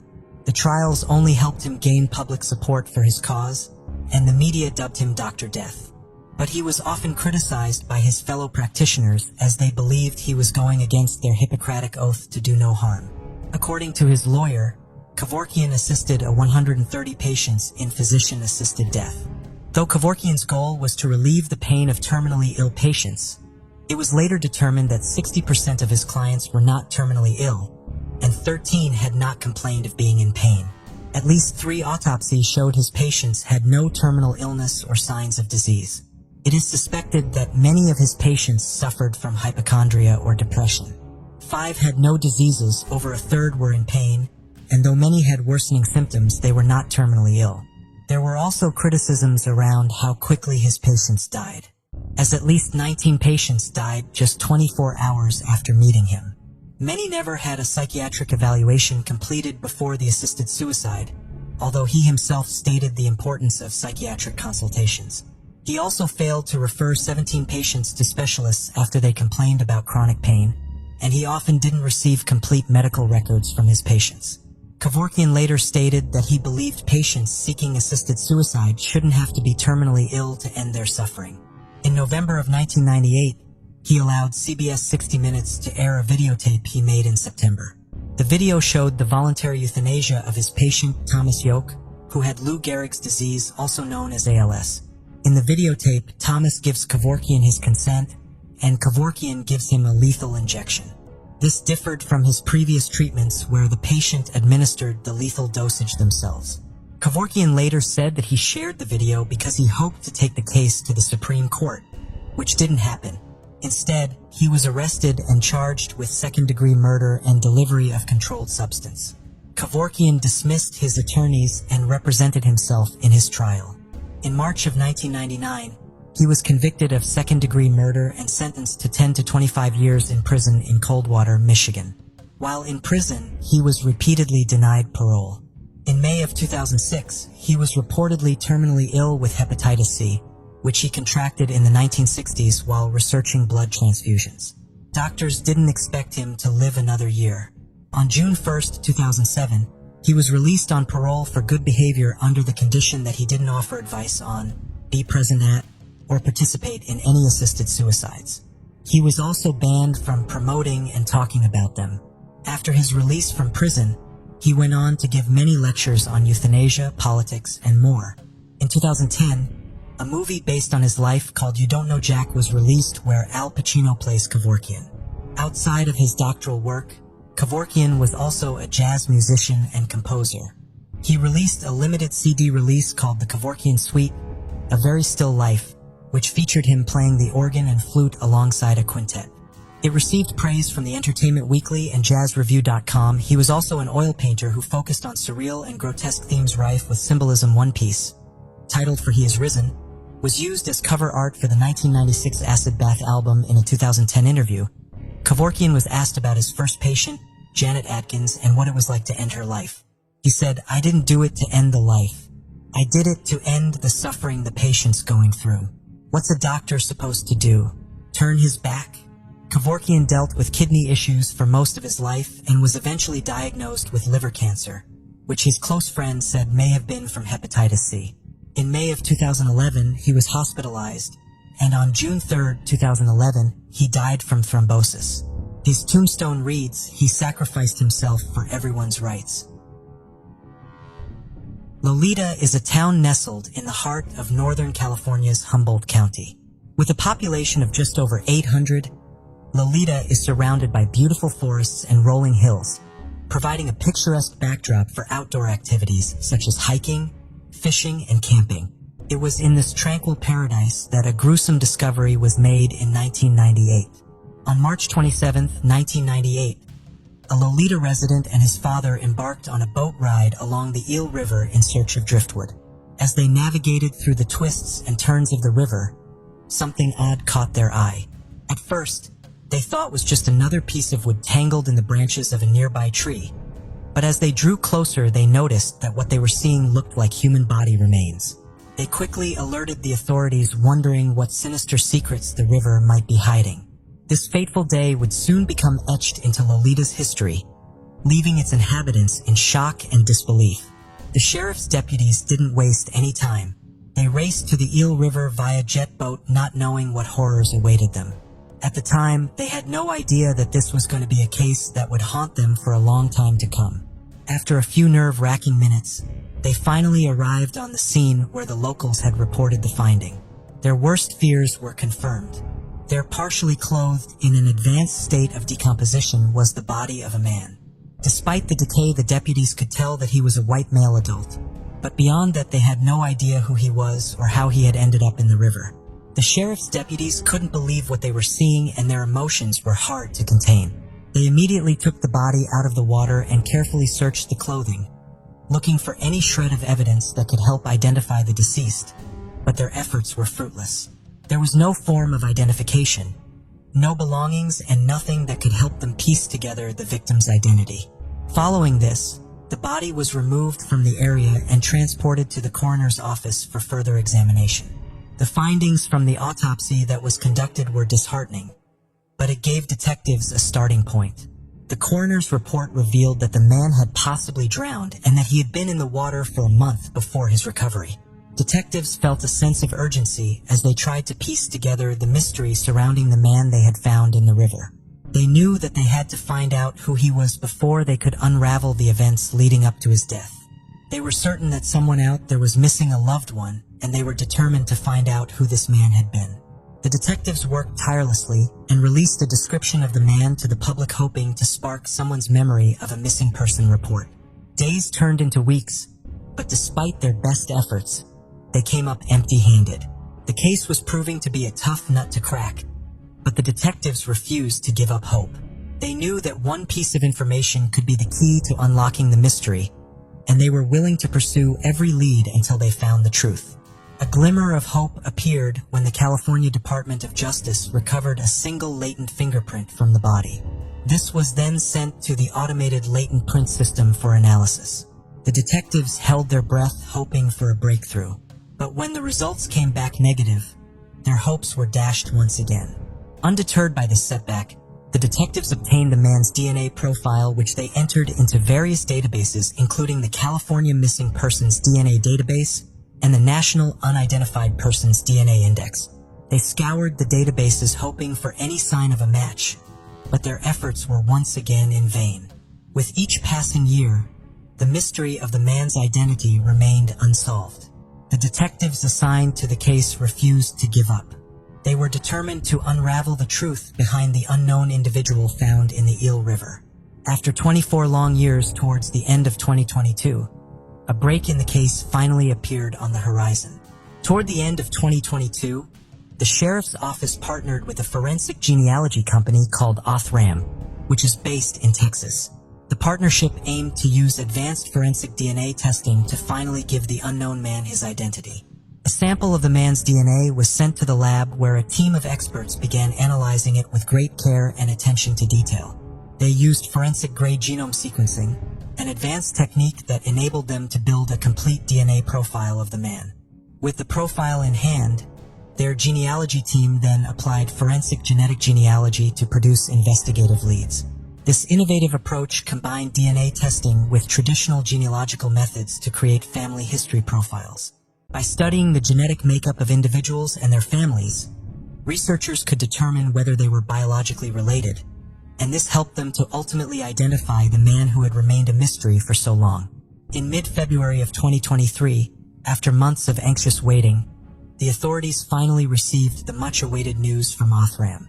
The report from the lab revealed that there was a high probability that the man who had remained unidentified for decades was none other than Jeffrey Todd Saito, born in 1963. But that was just the tip of the iceberg. The report also revealed that the man had several living relatives, including a possible sister named Cheryl, who was residing in Missouri. Detectives decided to leave no stone unturned. They knew that they had to be certain, and so they searched their records for fingerprints of Jeffrey and meticulously compared them to the latent print recovered all those years ago. It was a painstaking task, but their diligence paid off. The fingerprints were a match. The detectives finally had definitive proof that the man they had been trying to identify for 25 years was indeed Jeffrey. Following this, they immediately reached out to Jeffrey's sister, Cheryl. She was shocked when she received the call from them. As it turned out, she had been searching for her brother for years, and the news brought her both relief and sadness. Cheryl told the detectives that Jeffrey had cut off contact with the family years ago, and they had not heard from him since the mid-1990s. Despite her attempts to find him over the years, she had no luck locating him. The family had never reported him missing, as they had thought his disappearance was intentional. The revelation by Cheryl about her long-lost brother, Jeffrey, only added to the mystery surrounding his death. There are still a lot of unanswered questions. However, amidst the confusion, the detectives found solace in the fact that they finally succeeded in identifying the man whose true identity had eluded them for so many years. Bellingham is a charming city in the Pacific Northwest region of the United States. It is located in the state of Washington, and it is 18 miles south of the Canadian border. And it is here that our next case begins. Records reveal that Wendy Ogg was born on February 15, 1958. Beyond this detail, much of Wendy's early life is not known. However, what is certain is that in 1978, she was a 29-year-old single mother residing in Bellingham with her daughter Charlena. In addition to being a devoted mother, Wendy Ogg was a student at McDonald's Beauty School in Bellingham. Perhaps Wendy saw her education as a pathway to a brighter future for herself and her daughter. Whatever her motivation, it's clear that she was a woman of determination and resilience. On April 24, 1987, Wendy's daily routine was interrupted as she stepped out of her beauty school in Bellingham and made her way to La Paloma restaurant across the street to get lunch. The city was alive with the promise of spring, and Wendy likely savored the chance to step away from her studies and enjoy a moment of relaxation. When Wendy returned to her beauty school after lunch, she had some exciting news to share with her classmates. She recounted a chance encounter with a man named Mike Johnson whom she had met at La Paloma restaurant. Wendy described how Mike had been wearing a sharp three-piece suit and how she had been instantly drawn to his charm and wit. She further revealed that she was planning to go on a date with him later that day. As the sun began to set that evening, Wendy left her daughter in the care of a trusted babysitter and set out to meet Mike for their first date. Her mind was undoubtedly filled with anticipation and excitement. After all, it's not every day that a chance encounter leads to a romantic evening out. As the night progressed, Wendy and Mike found themselves growing more and more comfortable with each other's company.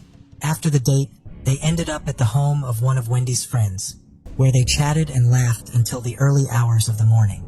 Eventually, they decided it was time to call it a night and headed out into the darkness. Little did anyone know that it would be the last time Wendy would be seen alive. The babysitter, who had been caring for Wendy's daughter, was the first to get worried, as Wendy had failed to come home and collect her little girl as planned. As the hours ticked by with no word from Wendy, anxiety began to give way to fear. Something was definitely not right. With no other options left, the babysitter contacted the police and reported Wendy missing. The police acted quickly and arrived at Wendy's home, hoping to find some evidence or leads that would help them locate her. Once inside, they began to search the house. As they made their way to her bedroom, they found something that chilled them to the bone. There were 2 pools of drying blood at the head of Wendy's bed, and the bedsheet was soaked in blood. But that wasn't all. There was another curious stain on the sheet, one that they couldn't immediately identify. It was clear that something violent had happened in the house, and the mystery of Wendy's disappearance had taken a dark turn. After discovering the gruesome scene in Wendy's bedroom, detectives quickly sprang into action. They reached out to her circle of friends for any information they could get, and it was through these interviews that detectives learned about Mike, the man Wendy had gone out on a date with. As they dug deeper, they found out that Mike had worked at La Paloma restaurant as a bartender for 2 days before vanishing with stolen cash and liquor. It was strange that Mike's disappearance coincided with Wendy's. Even more peculiar was that he was seen driving her vehicle, a 1972 Ford Torino. The detectives knew they had to track down Mike as soon as possible. They were hot on the trail of Mike, and it didn't take them long to uncover a lead. They learned that a man had been seen entering the United States from Canada in Wendy's car a day after Mike disappeared from Bellingham. The United States Customs authorities had even snapped a photo of the man, and he got the description of Mike. Just hours after the photo was taken, Wendy's car was discovered abandoned in Eugene, Oregon. The vehicle was searched, and authorities made a shocking discovery. They found a pair of bloodied men's pants. In addition to this, they also found a Burger King hamburger box which they were able to lift a fingerprint from. Much to the surprise of detectives, analysis of the fingerprint revealed that it belonged to a man named Darren D. O'Neill, who was a notorious criminal with a long list of offenses which included robbery and assault. The detectives quickly realized that Mike was likely an alias used by O'Neill. To confirm their suspicions, they obtained the job application that Mike had submitted to La Paloma restaurant and ran it for fingerprints. Their hunch was proven correct when the fingerprints matched O'Neill's, leaving no doubt that he was indeed the man who had gone by the name Mike and was last seen with Wendy. The authorities were determined to find O'Neill, but he seemed to have slipped away without a trace. He was also hard to track down because he was often changing his name and appearance. It wasn't until months later, in September 1987, that detectives finally got their break. O'Neill was apprehended in Florida on a stolen car warrant. Upon his arrest, he was then extradited to Washington State, where he faced charges for his heinous crimes. One of those charges was for the murder of 21-year-old Pierce County woman Robin Smith. Robin had gone missing just 4 weeks before Wendy, and her body was found in May of 1987. Despite being questioned about Wendy's whereabouts, O'Neill refused to give any information.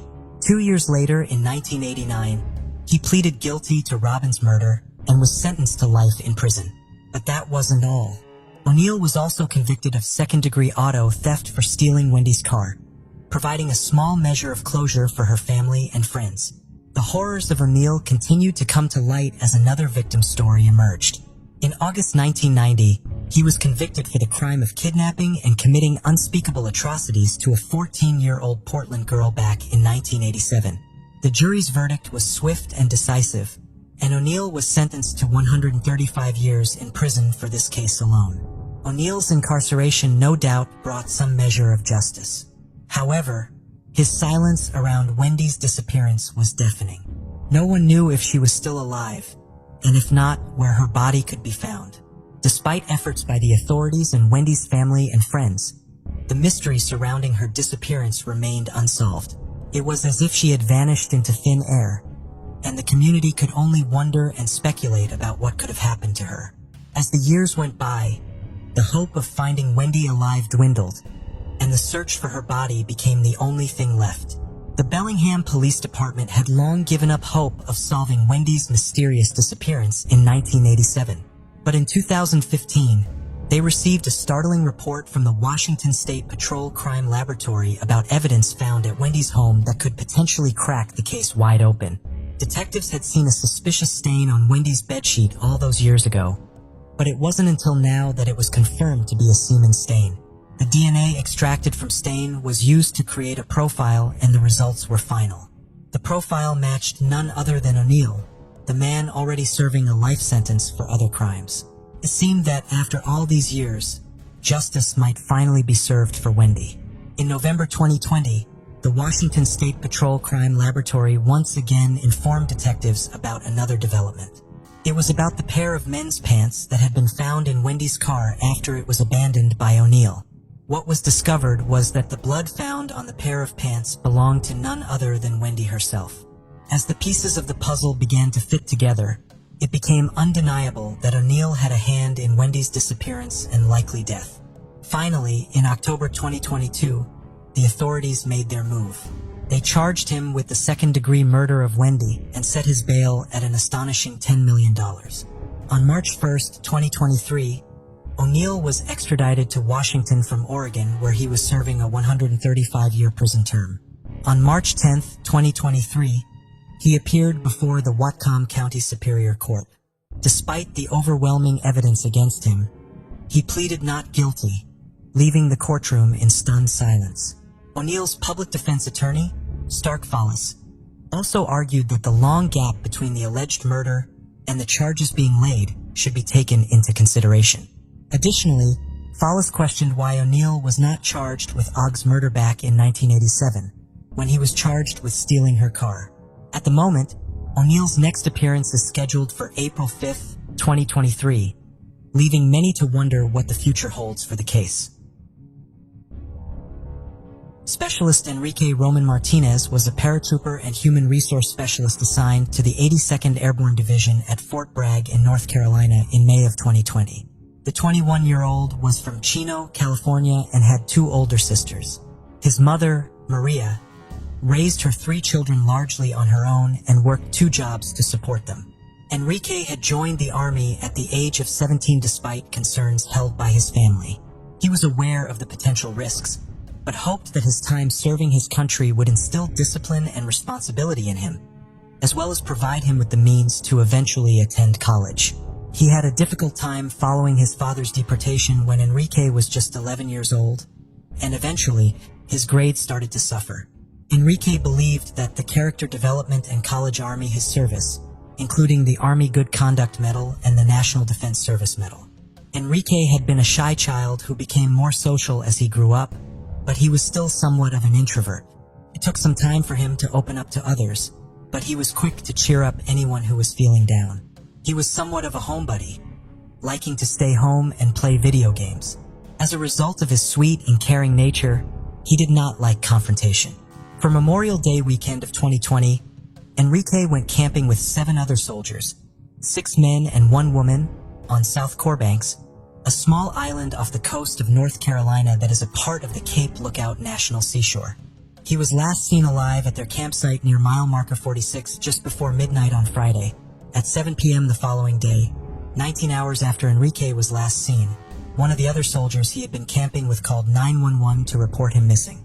The other campers claimed that Enrique had walked away from their campsite just before midnight wearing nothing but a pair of blue shorts. Enrique's phone, wallet, eyeglasses, and other belongings were all found at the campsite. The soldier who called 911 told the dispatcher that they had gone to bed at 12:03 a.m. Saturday morning and that Enrique was still gone when they woke up. And when was the last time you saw him? So we all went to bed at 12:03, and that is the last time he saw him. The caller also told the dispatcher that the group had spent all day looking for Enrique and trying to find park rangers to ask for help without success. When we woke up, he was not here. We've been looking for him all day. We were trying to find the park ranger or their offices or anything. However, there was a problem with this assertion. Between 1 and 2 p.m., the group had been approached by 2 park rangers who asked them to move their vehicles. which were illegally parked too close to the sand dunes. The rangers were clearly rangers, dressed in park ranger uniforms and driving marked vehicles. The group agreed to move their cars, but no one in the group informed the park rangers that a member of their party was missing. The caller also claimed that he had reason to believe that Enrique had harmed himself. We might be afraid that he might have hurt himself, or we're really not sure. He wasn't diagnosed, but he did have suicidal tendencies. Enrique's family vehemently denied this claim. Enrique's sister, Griselda, has said that the tone of her conversations with her brother had changed over the previous year. But this change was because Enrique was focused on his future plans with his family, not because he no longer wanted to have a future. Enrique had been unhappy living in North Carolina because he was anxious to return home to his family and begin the next chapter of his life. He was less than a year away from completing his service with the Army. He was scheduled to receive a medical discharge because he suffered from chronic compartment syndrome in his legs, a condition which limited his ability to run for long distances. He had the option of undergoing surgery to try to correct the problem, but the success of such a surgery was not guaranteed. Enrique planned to instead take the medical discharge and move back to California to be with his family and use his military benefits to enroll in college, where he wanted to study pharmacology and psychology. He hoped to one day have a career providing medical treatments for individuals suffering from mental illness. He also had a more short-term dream of taking a trip to Japan with his sister Griselda. Enrique had already made plans to move in with Griselda when he returned to California. He had talked to her just 2 days before he went missing, and the siblings had discussed how they would set up his bedroom and what kind of car he wanted to buy when he got back to California. While it can be argued that Enrique's family was not qualified to declare him free of any serious mental illness, the same amount of skepticism should be applied to the other soldiers' ability to diagnose Enrique as suicidal. Griselda and her mother, Maria, traveled to North Carolina as soon as they heard that Enrique was missing. When they arrived at South Core Banks, they became even more convinced that Enrique had not simply wandered off into the night. There were no wooded areas or dense vegetation that could have hidden Enrique in the immediate area where he was last seen. According to Park Ranger Nate Turing, it is very difficult to get lost on the island for a long period of time without some sort of extenuating circumstance because of the island's geography. While the island is 26 miles long, it is very narrow with little interior land to disappear into. Enrique's family was alarmed by the fact that he had left the campsite without his glasses. He could not see without them and would have had an even more difficult time without them while it was dark outside. A massive search was launched for Enrique. Ocean and nearby sounds were also searched. The Army Criminal Investigation Command, the Coast Guard, the North Carolina Marine Patrol, the K-9 team from the Wayne County Sheriff's Office, and the Carteret County Sheriff's Office were all a part of the search. Unfortunately, few clues were found over the following several days. On May 29th, partial human remains washed ashore on Shackleford Banks, another barrier island just west of South Core Banks. They were sent to the medical examiner's office, and a week later, it was confirmed that the remains were of Enrique. His dental records were used to make the identification. The medical examiner's office ruled Enrique's death a homicide, and the Army Criminal Investigation Command is investigating it as such. They are currently offering a $25,000 reward for information that leads to the apprehension and conviction of Enrique's killer or killers. Because of their investigation, Army CID has released very little information about the case to the public in order to protect any possible future prosecution of whoever killed Enrique. Unfortunately, this also means that they have had to leave Enrique's family without many answers as well. An unnamed Army official did tell ABC News that there is no suspicion that the murder was a reprisal or hate crime. The medical examiner's office also told that her brother's injuries were consistent with dismemberment rather than with coming in contact with a boat propeller or wildlife after he was the water. There is not an animal in that sea that could have done that, she was told. While Army CID cannot provide them with information right now, Enrique's family believes that they are working diligently on Enrique's case. They also suspect that they may have a person of interest in the case, but not enough evidence to make an arrest. They have therefore been very active in the media, imploring anyone with information to come forward. Given the inconsistencies and problems with the account provided by the other soldiers Enrique was camping with, it seems most likely that a big break in the case will come from one of them providing a more complete statement. However, they are not the only potential witnesses, because it was a holiday weekend. South Core Banks was very busy at the time Enrique went missing. Park Ranger Nate Turing estimates that there were thousands of visitors to the island that weekend, any number of whom could have seen something that they did not realize was important at the time. According to his family's religious beliefs, Enrique's soul will not be at peace until his killer has been found. Enrique's mother, Maria, is too distraught to even sleep, and his sister Griselda is both haunted and pushed onward in her quest for justice by a conversation she had with Enrique many years before his death. He asked me one time, "Will you always be there to protect me?" I said yes, Griselda recounted. Now that it's happened, it breaks my heart. I feel guilty that I couldn't protect him.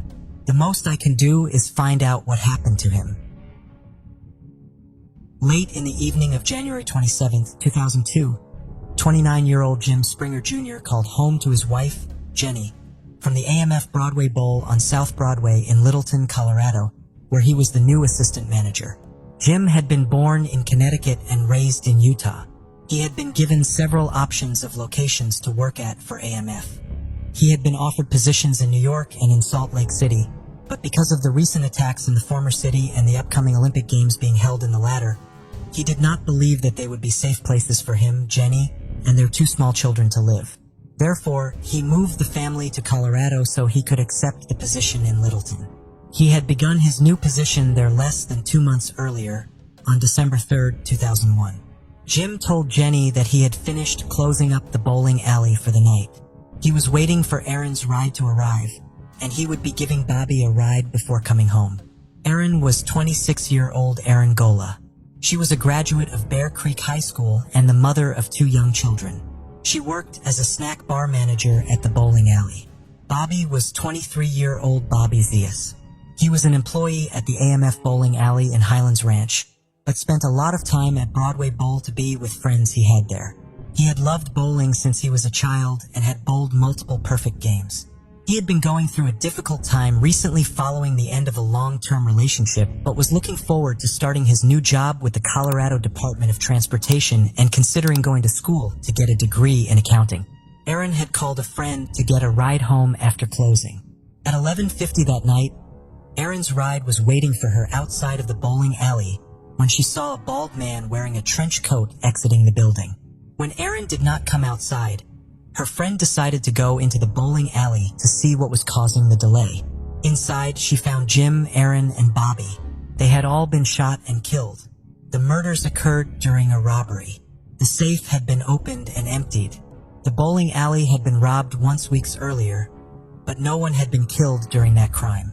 Aaron's friend was able to help develop a sketch of the man she had seen leaving the bowling alley. The sketch was distributed, but no one came identifying the man in the sketch. Several months after the murders, Aaron's name came up in relation to different crimes.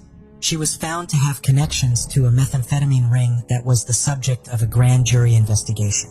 Her exact connection to the individuals involved was never fully established because she could not be interviewed as a part of the investigation.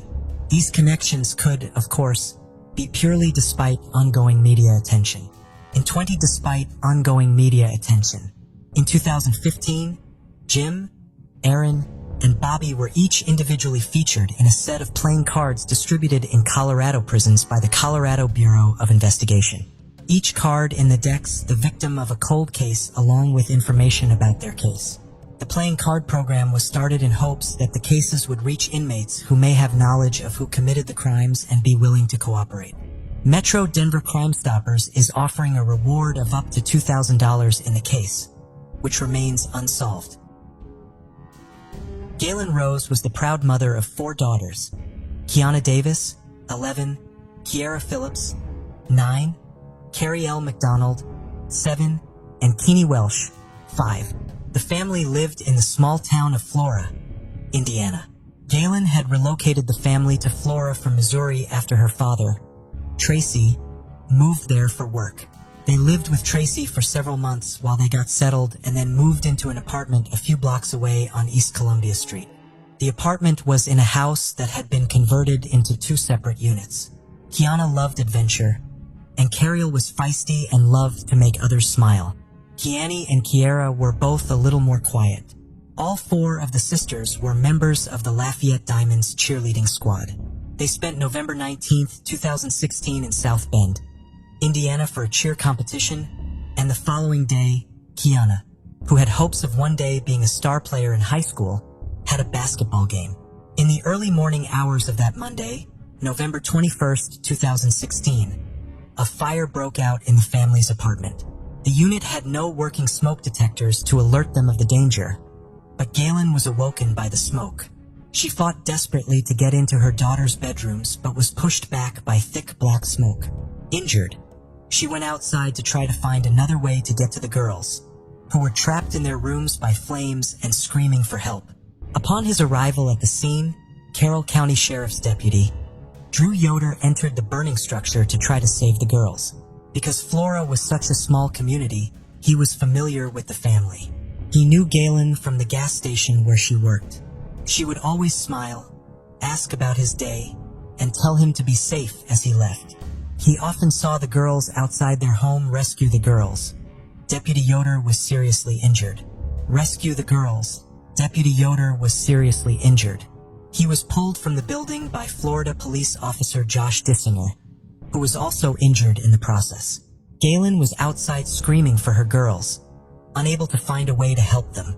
For a while, the girls could be heard screaming back to her, but eventually all 4 girls stopped screaming. All 4 of the sisters died of asphyxiation due to smoke inhalation. Galen was airlifted to a hospital in Indianapolis, where she remained for several days receiving treatment for her injuries. Deputy Yoder was taken to a burn unit in Fort Wayne, and Officer Dissinger was treated at a hospital in Lafayette. The home was severely damaged by the fire, and officials were initially unable to determine the cause of it. They speculated that it may have been in the Indiana Department of Homeland Security, which has jurisdiction over the Indiana State Fire Marshal, announced that the fire had been set intentionally. The fire was ruled an arson because accelerant was found in several areas inside the home. A 2018 peer review by the Indianapolis Fire also confirmed the determination. An arsonist would have had access to the home because the back door could not be locked. Galen had reported the problem to her landlord 2 weeks before the fire, but it had not been fixed. This was one of many major issues with the residents that were outlined in a lawsuit filed by Galen in 2018 against her landlords and their holding company. The main premise of the suit is that by not installing functioning smoke detectors, as required by Indiana state law, the landlords contributed to the girls' deaths. They did not start the fire, but prevented the girls from waking up in time to escape the burning home before the fire spread, trapping them inside. The lawsuit also alleges that the landlords failed to provide a habitable residence, leaving the back door and several dangerous electrical outlets unrepaired and not completing work on the leaking kitchen ceiling. The lawsuit is ongoing. The arson determination was not without controversy. However, a local private investigator who consulted on the fire disagreed with the findings, and state arson investigator Dennis Randall, who had been working on the case, subsequently resigned in June of 2017. His son, Adam Randall, resigned as the fire chief in Florida 5 months later. With so much instability in the investigation, the local NAACP chapter has raised concerns that the entire investigation may have been bungled. The entire town of Florida has rallied behind Galen and the memory of her girls. Every church in the greater Florida area, as well as several local businesses, contributed to supporting Galen with meals and other material concerns after the fire. 2 local funeral homes joined together to provide a memorial service for the girls. The small community has raised more than $21,000 for a reward in the case, in part through creating and selling a cookbook dedicated to the 4 sisters known as Flora's 4 Angels. On the 2nd anniversary of the fire, investigators claimed that they had solid persons of interest in the case, but no arrests have ever been made, and whoever set the fire that took the lives of the 4 sisters has not yet been brought to justice. Galen Rose and her father, Tracy, have since left Flora, moving to California, where Galen is in therapy to try to cope with her unimaginable loss. Thank you for joining us on this journey into the depths of unsolved mysteries. Cold cases not only challenge our understanding of the past, but also ignite our curiosity and determination for answers. Remember to subscribe to stay updated on our latest investigations. And if you have any information regarding the cases we've covered, don't hesitate to reach out. Together, we can shed light on the shadows of the past and bring closure to those who seek it. Until next time, stay vigilant, stay curious, and never stop seeking the truth.